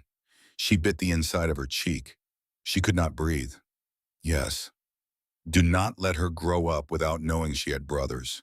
Find her, tell her, show her the small horse in my pocket. Tell her I never stopped carrying it. Tell her she was loved every single day of those lost years, even when she did not know it. Caleb, promise me. I promise. He closed his eyes. She could not stop the tears now. She did not try. They ran down her face and dropped onto his bandaged shoulder, and she did not wipe them away. She held his hand. She held his hand for a very long time. Outside, Wyatt and Silas were beating out the last of the fire in the snow. The roof of the barn was gone. 12 cattle lay dead in the dark. 35 wandered disheveled and singed in the deep snow of the meadow. It was the worst Christmas Eve any of them had ever known. And on the cedar fence post at the edge of the burn yard, pinned with a long iron nail, driven straight through the wood, was a piece of paper. Wyatt found it. He read it. He did not say anything for a long minute. Then he folded it. He put it in his shirt pocket. He came back to the cabin. He did not show it to Eleanor that night because his sister in everything but blood was kneeling on the floor by his older brother, and she had finally let herself cry. He waited until morning. In the morning, with the sun rising on a black ruined barn, in a meadow full of stunned cattle, in a kitchen that smelled of smoke and blood, and old molasses cake, Wyatt set the letter on the kitchen table in front of Eleanor. She read it. It was 4 lines long, written in elegant Boston copperplate. $2 was never going to be enough to keep her safe. Give me the girl in St. Joseph's, and I will spare your wife. Refuse, and I will burn this valley down around her. The choice is yours, Hawthorne. You have until the spring thaw. It was signed in the same elegant copperplate with a single careful name, Cole Garrett Thorne. Eleanor set the letter down on the table. She did not cry now. She had no tears left for the moment. She looked up at Wyatt. She looked through the doorway at Caleb asleep on a pallet by the stove with his bandaged shoulder rising and falling. She looked at Silas slumped against the wall with his head in his hands. She picked up her father's old fountain pen, the one he had given her when she turned 12, the one she had carried in her valise from Boston, the one she now kept on the small writing desk Caleb had built her for Christmas. She uncapped the pen. She pulled a clean sheet of paper toward her, and she began to write the letter to the U.S. Marshal that would in time change every single thing about the Valley of the Bitterroot, and about the man who thought he owned it, and about a small girl in a red brick building 3 blocks from where Eleanor Whitmore had once stood in her father's empty shop and promised herself she would survive whatever came next. The spring thaw was 4 months away. She had 4 months. She intended to use every single hour. The morning after the barn burned, Eleanor wrote 11 letters. She wrote them at the kitchen table in the gray dawn. The cabin smelled of smoke and lamp oil and the strong willow bark tea Silas had brewed for Caleb's pain. Outside, the meadow was littered with the dazed cattle that had survived. Black skeletal beams stuck up from the snow where the barn had been. The valley looked like a battlefield. She wrote to U.S. Marshal Reuben Cobb in Helena. She wrote to Federal Judge Halloran in Bozeman. She wrote to her father's old tobacconist Walter Pence in Boston. She wrote to the Reverend Mr. Hollis at the Methodist Church on Beacon Street. She wrote to the editor of the Boston Daily Advertiser. She wrote to the Pinkerton office on State Street. She wrote to 4 other names her father had once trusted with his money or his sorrow. She did not write to her cousin in New York. She had decided about that already. Caleb watched her from the pallet by the stove. He drifted in and out. His shoulder was a slow, heavy ache. The willow bark was helping. Her 14 stitches were holding. But the wound was deep, and a man bleeds inside as well as outside, and there are some things willow bark cannot reach. Wyatt came in around noon. Snow on his hat, snow on his shoulders. 12 dead in the meadow, and he said, 35 alive, 29 of those still in good shape, 6 others smoke damaged. The 6 will not make it through winter. 29, Eleanor said. Yes. And how many do we need to drive? All of them. All 29. All 29, plus the riding stock, plus the wagon team, plus Caleb in the wagon because he cannot sit a horse with that shoulder. How far is Silver Creek? 104 miles through the North Pass. How long? 4 days if the weather holds, 6 if it does not. The pass closes in February. We have a window, maybe 10 days, maybe less. Eleanor folded the last letter. She sealed it with wax. She set it on the stack. Then we go in 3 days. Wyatt did not answer for a moment. Then, 3 days is too soon. Caleb is not strong enough. Caleb is going to ride in a wagon. He is not strong enough for a wagon. He has to be, because we cannot stay here, because Thorne knows we are wounded, because Thorne has the run of Helena, and we have nothing in the valley to defend ourselves with anymore. The barn is gone. The hay is gone. The hands he hired will come back. Wyatt looked at her for a long, quiet moment. Then, you are right. I know. You are also a hard woman, Eleanor Whitmore. I have had to be. He almost smiled. Almost. Then he turned around and walked back out into the snow to begin the brutal work of getting 29 cattle and 3 brothers and 1 Boston woman ready to cross a mountain pass in February. The letters went out the next morning by the only neighbor who still had the courage to ride past the Hawthorne Valley Road. Old Tom Reardon, a widower with a face like a creased boot and an opinion about Thorne he had been waiting 15 years to put to use. He took the letters in his saddlebag. He shook Eleanor's hand. He looked at her and said only one thing. Tell the boys I am sorry I waited so long to come around. She told them. Caleb did not answer. He was past words by then. They left on a Monday morning. The sky was the color of pewter. The wind was thin and cold and clean. 29 cattle stood in a long bunched line in the meadow. Eleanor wore Caleb's heavy duster over her own wool coat. She wore a beaver fur cap Silas had insisted on giving her, which had once been his mother's. She wore 3 pairs of stockings inside her boots. She carried the pearl-handled revolver in a leather holster on her belt, loaded and cocked the way Silas had told her. She did not look like a Boston girl anymore. She did not feel like one either. Caleb sat on the wagon seat. He was pale. His shoulder was strapped. His left arm was in a sling against his chest. His right hand held the reins. He had refused to let anyone else drive. Stubborn, Eleanor said when she swung up onto the seat beside him. You are one to talk. Tell me when you need to stop. I will not need to stop. Caleb. What? Tell me when you need to stop. He looked at her. The pale winter light caught his amber eyes. He looked at her for a long moment. Yes, he said quietly, I will tell you. Wyatt took the point. Silas took the swing position. The 2 of them on horseback working the cattle, calling and whistling, and pushing the herd forward into the snow. The wagon rolled. The cabin fell away behind them in the soft snow. By mid-afternoon, they had covered 11 miles. By evening, they had covered 15. They camped in a long, thin valley below the first pass. Wyatt built a fire. Silas tended the cattle. Eleanor heated stew in a pot. Caleb sat against the saddle by the fire and did not move for a long time. Eleanor brought him a bowl. She knelt beside him. You stopped twice today. I told you I would. You stopped twice in 11 miles. You should have stopped 6 times. Eleanor, eat your stew. He almost laughed. It was a very small sound, but it was the first sound near a laugh she had heard from him since the fire. She held the spoon for him because he did not have a free hand. He let her. He did not look at her while he ate, but he did not pull away either. Behind them in the dark, the cattle settled. The fire crackled. The mountain wind whistled high above the pines.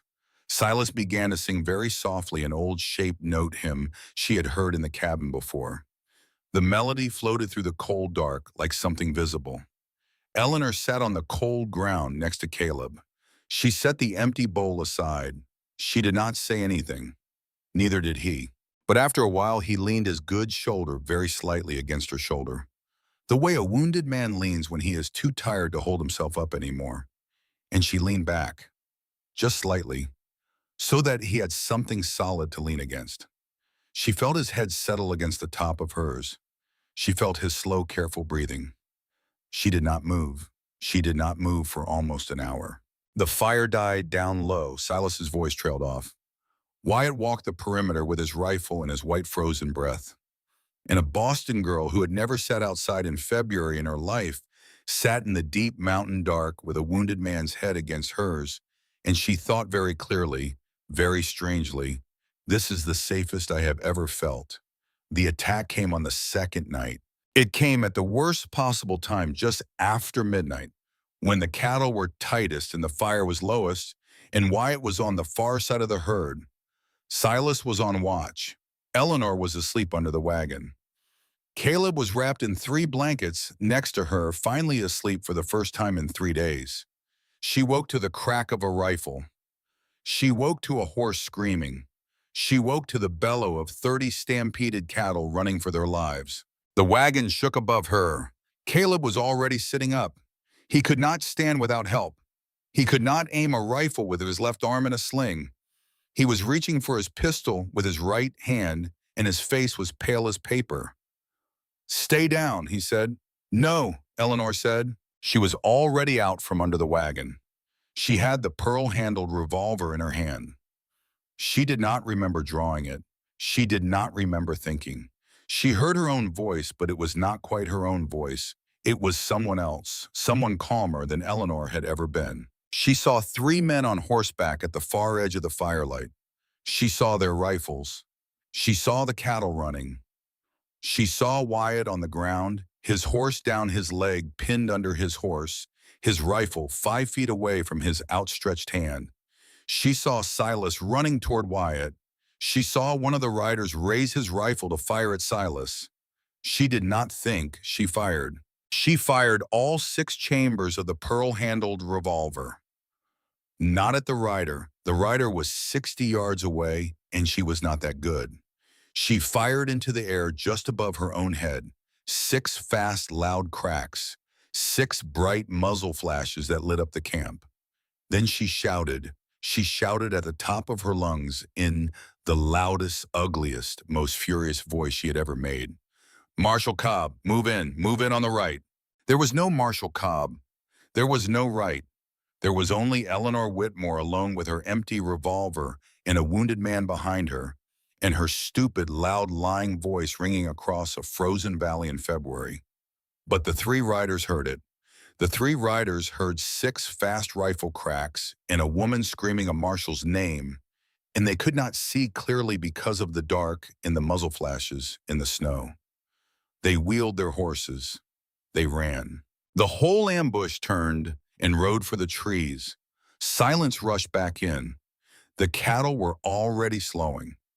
The bellowing dropped. The horses settled. Silas had reached Wyatt. He was levering the dead horse off Wyatt's leg with the wagon jack. Eleanor stood with the empty revolver shaking in her hand. She could not move. Then Caleb's voice from behind her, soft, awed. Eleanor! She turned around. He was sitting up in his pile of blankets. His face was strange. His eyes were wide. He was looking at her like he had never seen her before. You bluffed 3 armed men, he said. They are gone. You bluffed 3 armed men. with 6 warning shots and the name of a marshal who is not here. Caleb, you are not who I thought you were when I gave that auctioneer $2. She felt herself begin to shake. The pearl-handled revolver was vibrating in her hand. She made her fingers open. She made the gun slide back into its holster. She made her shoulders straight. I am exactly who you thought I was, she said. You just did not know it yet. He looked at her. He looked at her for a long, long moment. No, he said quietly. I think I have been knowing it. I just did not know I was knowing it. She did not understand that sentence, but she understood his face, and his face was the face of a man who has been losing for a long time and has finally, in the dark of a stampede with his arm in a sling and his herd scattered, started to remember what winning feels like. She knelt down beside him. She helped him lie back down. She tucked the blankets around his shoulders. She put her hand against his cheek just for a moment because her hand needed to do that, and she did not have the strength to stop it. His skin was cold. Hers was cold too. She walked away to help Silas with Wyatt before either of them could speak. Wyatt's leg was not broken. The dead horse had taken most of the weight on the saddle horn. His knee was twisted. His ankle was swollen. He would not be putting weight on it for 2 weeks, but he would walk again. He would ride again. He looked up at Eleanor in the firelight as she brought him whiskey from the wagon. Marshal Cobb, was it? I do not have many friends, Wyatt. I had to use the one I had. He smiled. It was a thin, pained smile, but it was a smile. You used him well. She tipped the whiskey to his lips. He drank. By dawn, they had recovered 27 of the 29 cattle. 2 had run too far and would not be found. The dead horse they would leave. Wyatt would ride in the wagon with Caleb. Silas would take the point. Eleanor would ride the small brown mare and work the swing. She had never worked cattle in her life. She did it anyway. By the end of the 3rd day, she had stopped falling off. On the morning of the 4th day, they came to the river. The river was the Bitterroot North Fork. It ran fast and cold and partly frozen between 2 long stretches of pine forest. There was no bridge. There had never been a bridge. The crossing was a wide, flat ford where the river ran maybe 20 inches deep in summer. In February, the ford was a sheet of treacherous gray ice over running water, with channels of black where the current had eaten through. Silas studied it for a long time. We can do it, he said, slow, animal by animal. The ice will hold the cattle. They are spread out. The weight is distributed. The wagon worries me. The wagon is the heavy point. The wagon goes last and goes empty. Caleb and Wyatt walk across first if they can. If they cannot, we make a litter. I can walk, Caleb said. I cannot, Wyatt said cheerfully. So they made a litter for Wyatt, and Caleb walked across on his own 2 feet beside Eleanor. He moved slowly. He held her arm the whole way. She did not say anything about it. He did not say anything about it. Their boots crunched on the ice. The black running water shone underneath through cracks no bigger than a knife blade. They reached the other side. Then they sent the cattle across. Slowly, 3 at a time, Silas calling them and clicking his tongue and waving his hat. 27 cattle, 27 slow, careful crossings. The ice creaked. It did not break. Then Silas brought the wagon and the wagon team across alone. The wagon went through. It went through near the middle. Silas was halfway across when the back left wheel punched through the ice with a crack like a pistol shot. Then the back right wheel went. Then the wagon tilted. Then Silas on the seat was suddenly knee-deep in the running black water. The horses panicked. They lunged forward, the harness twisted. Silas tried to free them. His foot slipped on the seat. He went into the water sideways. The river ate him. Eleanor screamed. Caleb said one word, and that word was Silas, and then Caleb was running on the ice. Running, with one arm in a sling, running toward the broken wagon. Eleanor was running too. So was Wyatt, hobbling on his bad leg, dragging himself across the ice. Caleb reached the wagon. The horses were thrashing. The harness was holding them by the necks. Caleb cut the harness with one hand. He cut it. Then he jumped into the black water. He went under. Eleanor was at the edge of the broken ice now. Wyatt arrived a moment later. They both lay flat on the ice and reached down into the water. Eleanor's whole arm went into the shoulder. Her teeth were chattering. The water was so cold she could not feel her hand. She could not feel her hand, and she could not feel her hand, and she could not. Something grabbed her wrist. She pulled. She pulled with everything she had. Wyatt grabbed her belt and pulled her. The ice cracked beneath them and held. She pulled harder. A head came out of the water. Two heads. Caleb. Silas in his arms. Caleb had one hand against the broken edge of the ice. Caleb pushed Silas up onto the ice, and Eleanor caught him. Wyatt heaved Silas across the ice on his belly, away from the hole. Caleb still had only one hand on the edge. He was sinking. His sling was empty. His left arm dangled useless under the water. He was using his right hand to hold Silas. Now Silas was out. Now Caleb had no hand to hold himself with. He was slipping back. The current was pulling at his legs. "Caleb," Eleanor said. She did not recognize her own voice. "Caleb, look at me, right hand, up." He looked at her. He reached. She caught his right hand with both of hers. She slipped on the ice. Wyatt caught her belt again. She pulled with everything she had. Wyatt pulled with everything he had. The three of them came up out of the water together, soaking Caleb's lips already blue. They got him to shore. They got Silas to shore. Eleanor's hands were shaking so hard she could not undo the buttons of her coat. She had to undo them anyway. The brothers had been in that water for less than 2 minutes.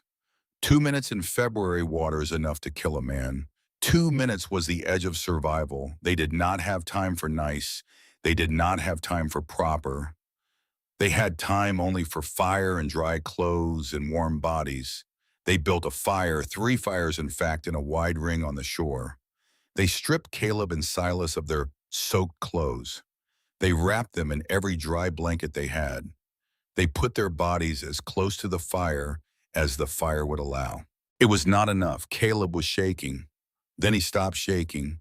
Stop shaking was worse than shaking.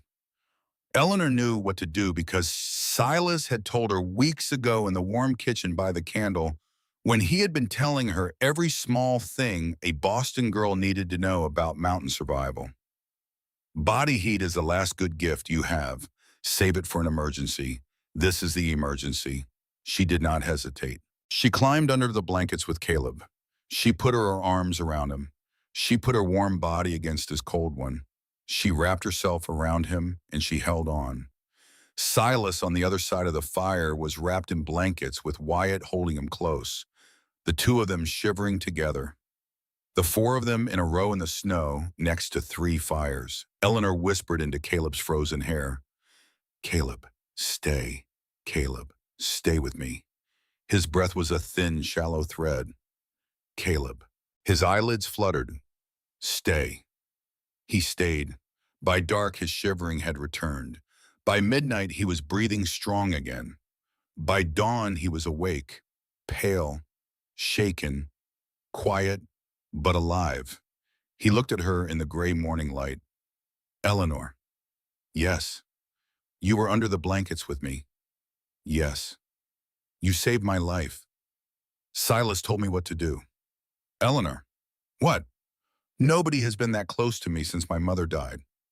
She did not know what to say to that, so she said nothing. She put her hand against his cheek again. She felt the rough warmth of his stubble. She felt the heat returning to his skin. She felt the slow, steady pulse at his temple. She kept her hand there until he closed his eyes again to sleep. Then she crawled out of the blankets very carefully so as not to wake him. The world looked different in that gray morning. She did not know how it looked different, but it did. They reached Silver Creek the next afternoon.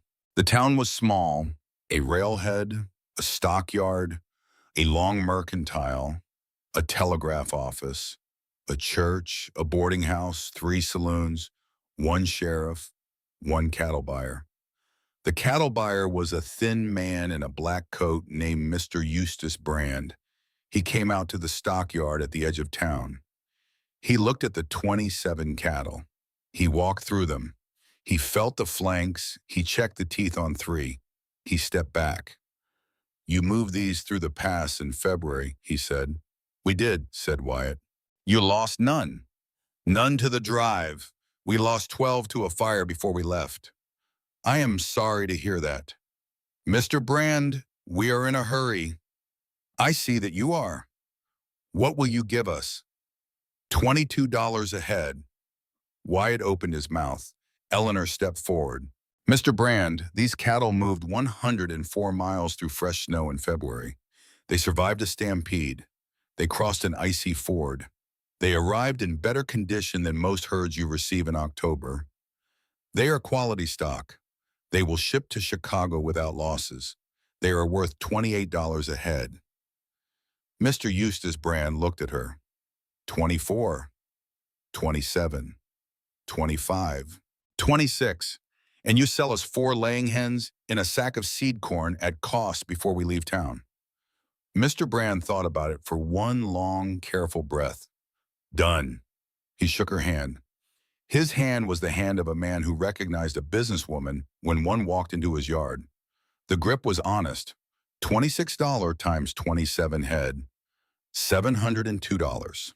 Eleanor folded the bank draft into her coat pocket with hands that finally, after 8 days of cold and fire and ice and bluff, allowed themselves to shake a little. She turned to walk back toward the boarding house. Mr. Eustace Brand cleared his throat. "Mrs. Hawthorne," she turned, "I have a letter for you." "For me." "Held 3 weeks, from Boston, from a woman who paid me $5 to put it in the right hand. She described you. Yellow hair, red dress, Boston accent. Said if you came through Silver Creek with cattle. Said if, not when. Said if. She did not know if you would make it." He held out an envelope. Eleanor took it. The envelope was small. The handwriting on the front was a child's hand. Careful, slow, Boston taught. "Miss Eleanor Whitmore, care of Annie Hawthorne, Bitterroot Valley, Montana Territory." She tore the envelope open right there in the stockyard with her hand shaking again. The letter was 4 lines. "Dear Miss Whitmore, I remember the bread you gave me. I am not in the orphan home anymore. I went to St. Catherine's Church. Please tell my brothers I am alive. I was never stolen. I left because they told me my brothers were dead. The man told me. I believed him. He is hunting me now. I am hiding at the church. Father Donnelly knows. Please come. Your friend, Clementine Hawthorne." Eleanor sat down on a hay bale in the cold sun. She did not move for a long time. Then she read the letter 3 more times. Then she got up. She walked back to the boarding house with the letter in her fist. The brothers were upstairs in the room she had taken for them. Caleb was sitting up against the headboard, his arm rebandaged. Silas was wrapped in 3 blankets by the small iron stove. Wyatt was at the table cleaning his rifle. Eleanor walked in and shut the door. She held out the letter. Wyatt read it first. He stood up so fast the chair fell over. Silas read it next. He pressed the paper against his chest and he wept. Just wept.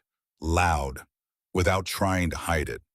Eleanor had not yet seen a grown man weep like that. She would never forget it. Caleb read it last. He read it twice. He set it on the bed. He looked at Eleanor. "She was not stolen," he said.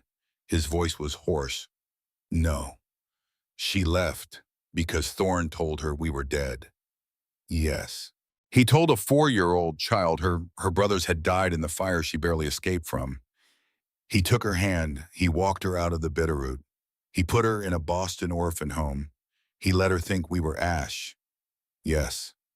Caleb closed his eyes. A tear ran down his face. Just one. He did not wipe it away. When he opened his eyes again, he looked at Wyatt. "Boston," he said. "Tonight. Next train east. You alone, faster on 1 man than 3. "I can ride," Silas said.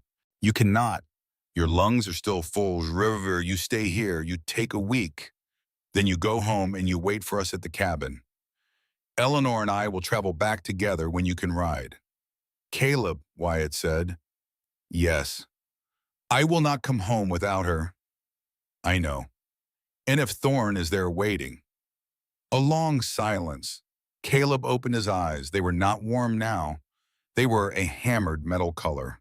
If Thorne is there waiting, you wait for the marshal Eleanor wrote to.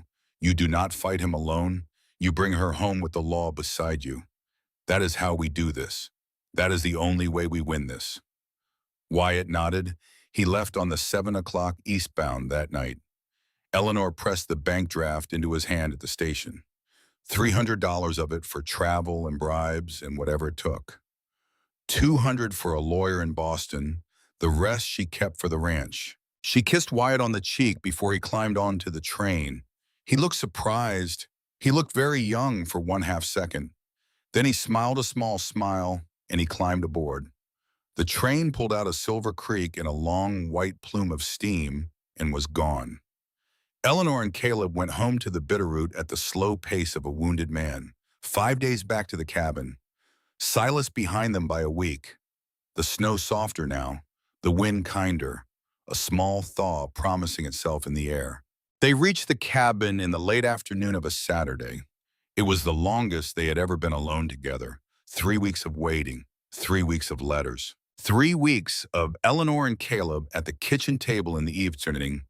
Silas not yet home, the cabin quiet. They worked. They read. They watched the road for riders. They did not touch. Mostly.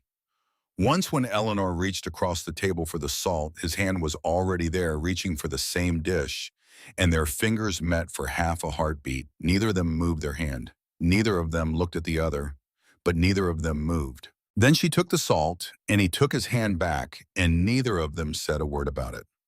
In the 3rd week, she woke one night to find Caleb kneeling beside her bed. He was a black shape in the dim moonlight from the window.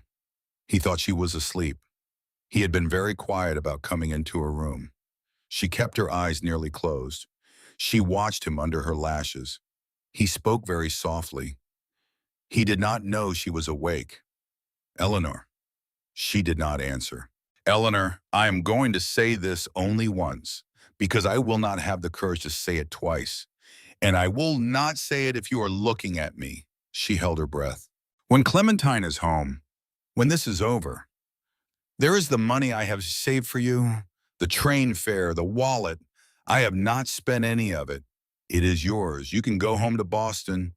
You can take the room above your father's old shop if it is still there.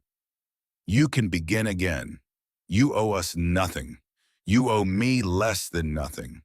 The $2 were never a price. I told you that. I will tell you again. The $2 were a promise. The promise was that you would be safe, nothing else.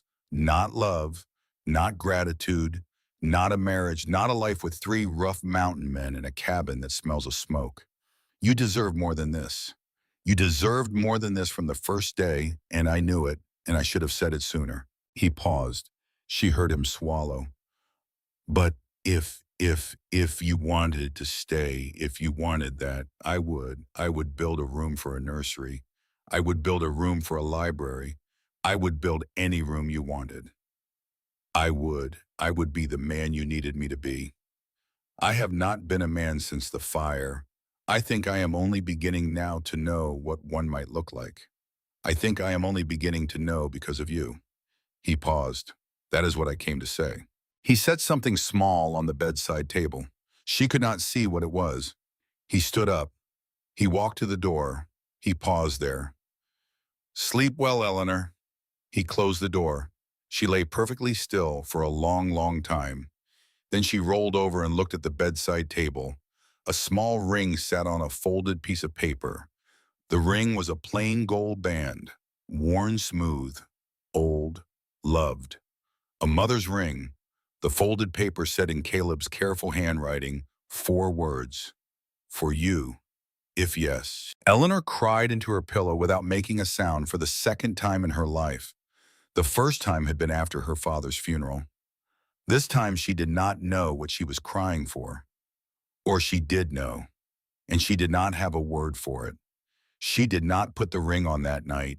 She did not give it back either. She closed her hand around it. She held it against her chest. She fell asleep that way. Wyatt came back on a Wednesday. He came back at noon, through the South Meadow. 2 horses, 1 rider on each.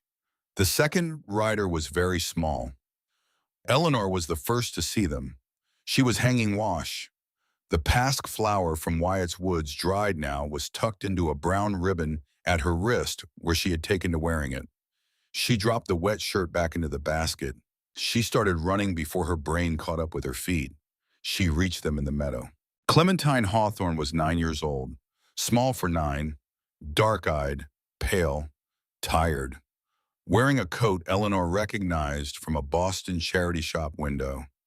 Her hair was in 2 thin braids. Her mittens did not match.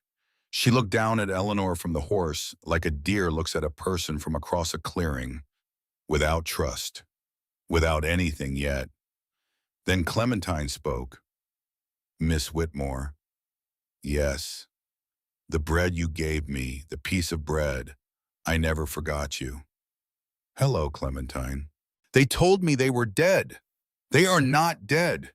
They are at the cabin. They have been waiting for you for a long time." Clementine started to cry. Eleanor lifted her down off the horse. The child was so light, lighter than Eleanor had expected. She wrapped Clementine in her arms, and the child put her head against Eleanor's neck, and they stood there in the meadow in the thin February sun. Wyatt sat on his horse and watched. His face was a thing Eleanor would never describe to anyone. Some things are too private to repeat.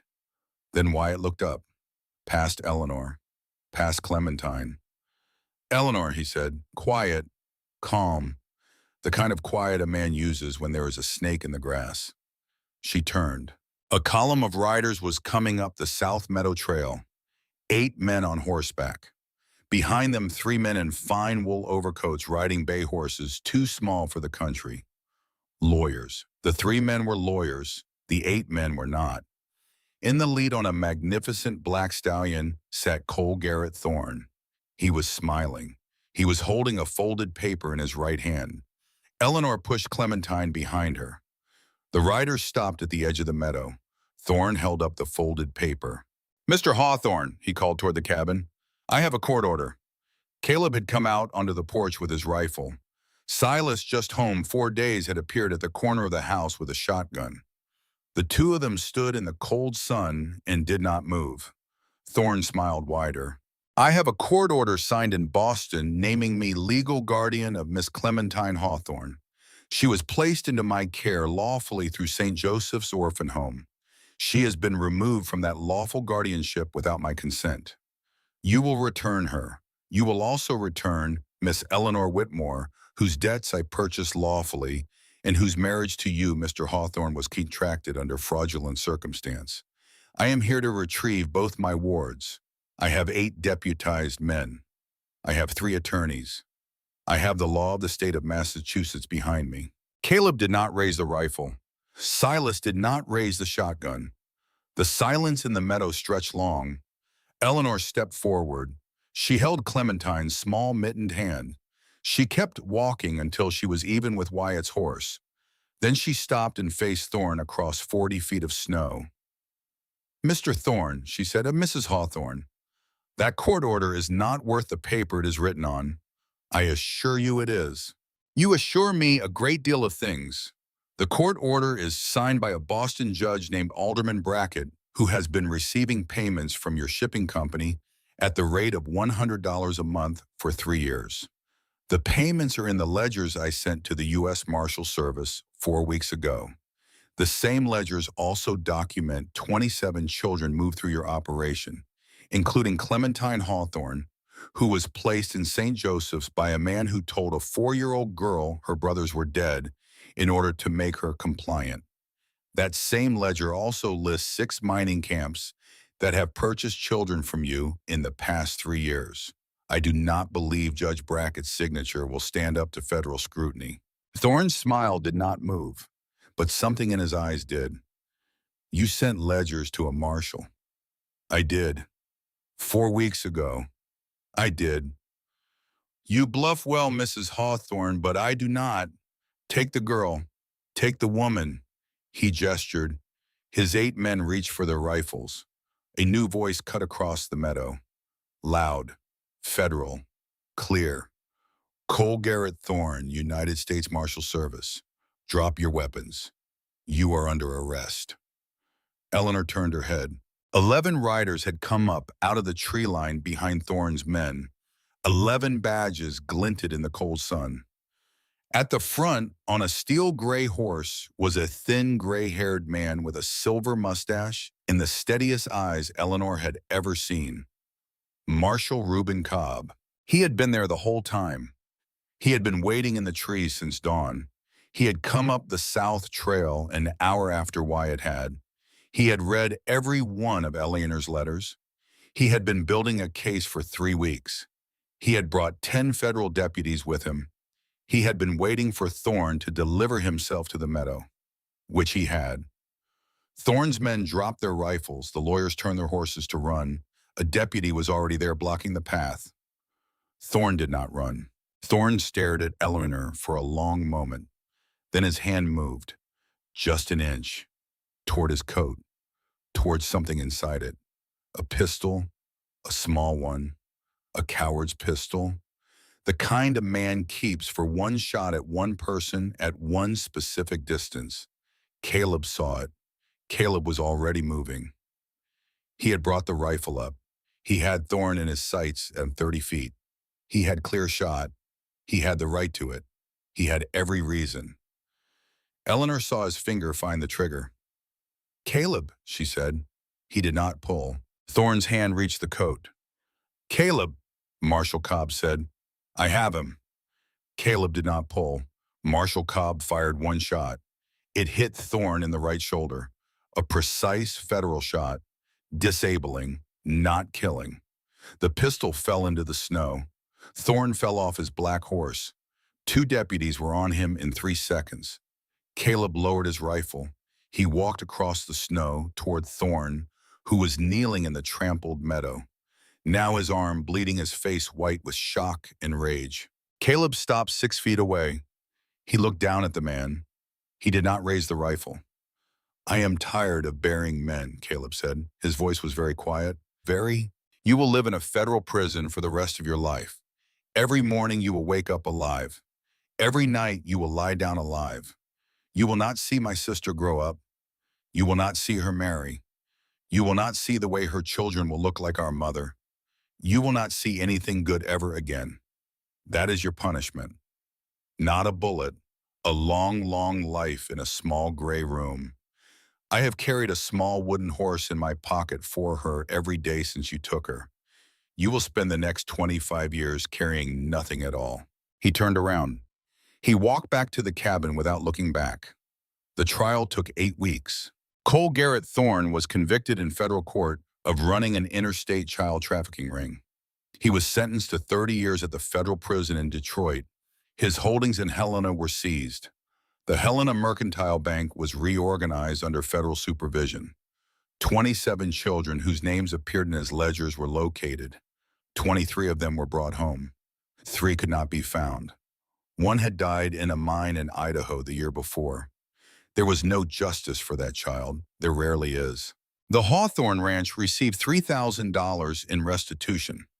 The Valley families who had suffered under Thorne's grip received various smaller amounts. Old Tom Reardon, the neighbor who had carried Eleanor's first letters out of the valley, received a federal commendation, which he framed and hung above his fireplace and showed to every visitor for the rest of his life. The Hawthorne brothers rebuilt the barn. They rebuilt it in April when the ground thawed. The whole valley turned out. 11 families, 43 pairs of hands. They raised it in 3 days. There was a fiddler. There was a cake the size of a wagon wheel. There was a small, dark-eyed girl named Clementine who carried water for all the men and laughed for the first time since she had come home. 2 years passed. 2 years passed the way good years pass, which is to say they pass very fast, and they leave good things scattered behind them like coins in a meadow. Wyatt married a young widow from Silver Creek named Hannah Ainsworth. She had 1 small son, a boy of 3, with red hair and a fierce frown. Wyatt taught the boy to ride a pony before he turned 4. Hannah opened a small bakery in Helena. The bakery did well. The fierce, frowning boy grew taller. They came to the Bitterroot every Sunday afternoon for supper. Silas opened a school. He opened it in May of the second year in a small frame building Caleb helped him build on the edge of the meadow. It was a school for the children of mountain folk, the children of miners, the children of trappers, the children of farmers, the children who could not afford to ride down to Helena every day. Silas charged no tuition. Silas was paid in firewood and eggs, in a sack of flour, in a length of cloth, in a hand-carved chair, in whatever a family had to give. The first student to enroll was Clementine Hawthorne. The second student was Wyatt's stepson. The third student was a small, dark child whose mother had been Cheyenne, and whose father had been a French trapper, and whose grandmother brought her up the trail in a wagon and asked Silas if a half-blood girl could learn to read. Silas said yes. He said yes every time. Eleanor and Caleb were married properly this time in the church in Helena on a bright morning in June. She wore the same red dress she had worn at the auction. She had taken it out 3 months earlier and mended every fray. She had added a band of lace at the cuffs that Hannah had sewn for her. The dress still fit. It looked somehow more elegant than it ever had. Caleb wore his only good coat. He wore his mother's ring on a leather cord around his neck because Eleanor had been wearing it on her hand for 10 months, and he wanted it where he could feel it. They were married by Father Donnelly, the same priest who had hidden Clementine in his church basement. He had ridden out from Boston for the wedding. He stayed 2 months. In the autumn of the second year, Eleanor gave birth to a daughter. The labor was long. The night was cold. The cabin was full of women, Hannah and the midwife, and old Tom Reardon's widowed sister, and 3 Valley women Eleanor had come to love. Caleb sat outside on the porch step with a horse blanket around his shoulders and Silas beside him. Wyatt stood at the rail because he could not sit. Clementine sat on the floor of the porch with her arms around her knees. The baby cried at the first gray light. A girl.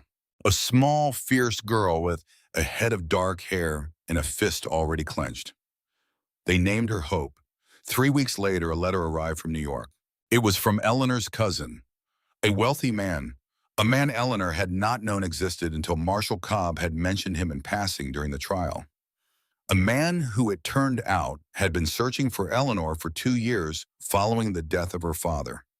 A man who was, by Massachusetts law, the executor of a substantial inheritance Eleanor's mother had left to her only daughter on the day of that daughter's 21st birthday. The inheritance, the letter said, was $147,000 in railroad bonds and Boston real estate. Eleanor read the letter twice. Then she walked to her writing desk, the desk Caleb had built her for that first Christmas. The little drawer still slid with a kiss. She wrote her cousin back. She thanked him. She told him she was well. She told him she was married. She told him she had a daughter. She told him she had a home. She told him to use the inheritance for the establishment of an orphan welfare society in her father's name. She asked only one thing in return. She asked her cousin to send her father's books. The books that had been in the back office of the shop. The books that had been her childhood. The books that had taught her to count buttons and coins and loaves of bread. The books arrived 3 months later in a great wooden trunk on the wagon of an old man from Helena. There were 84 of them. They filled the new shelves in Silas's school. Silas wept when he opened the trunk. He had not had enough books before. Now he did. On the evening of her daughter's first birthday, Eleanor sat on the porch of the cabin in the warm October light. Hope sat in her lap gnawing on a small carved wooden horse. The same carved wooden horse Caleb had kept in his pocket every day for many years. The carving had been wiped clean of paint long ago. It had been wiped cleaner now by a baby's wet mouth. But the horse still stood. The horse still galloped in its quiet wooden way through the hands of 2 generations of Hawthorne children. Caleb stood behind her with his hand on her shoulder. In the yard, Wyatt was teaching his stepson to throw a horseshoe. Clementine, now 11, was reading aloud to 4 younger children under the cottonwood. Silas was carrying a bucket of water from the creek, whistling. Eleanor opened the small silver locket at her throat. Wyatt had bought it for her at Christmas 2 months before. Inside were two polished silver dollars, pressed flat behind a small disc of glass, catching the late sunlight. She closed the locket. She looked out across the meadow. Caleb, yes. Do you remember what they said to me at the auction, the men in the back? I remember. They said a Boston girl could not last one winter. I remember. They said a fine lady was not worth $2. I remember. She rested her hand over his on her shoulder. They told me a woman sold for $2 had no value, but they were wrong. The $2 were not the price of my life. The $2 were the price of courage. And courage, Caleb. Courage is never cheap. Caleb stood there for a moment in the slanting October sun. He looked at the meadow. He looked at his wife. He looked at the baby in her lap with the small wooden horse in her wet little fist.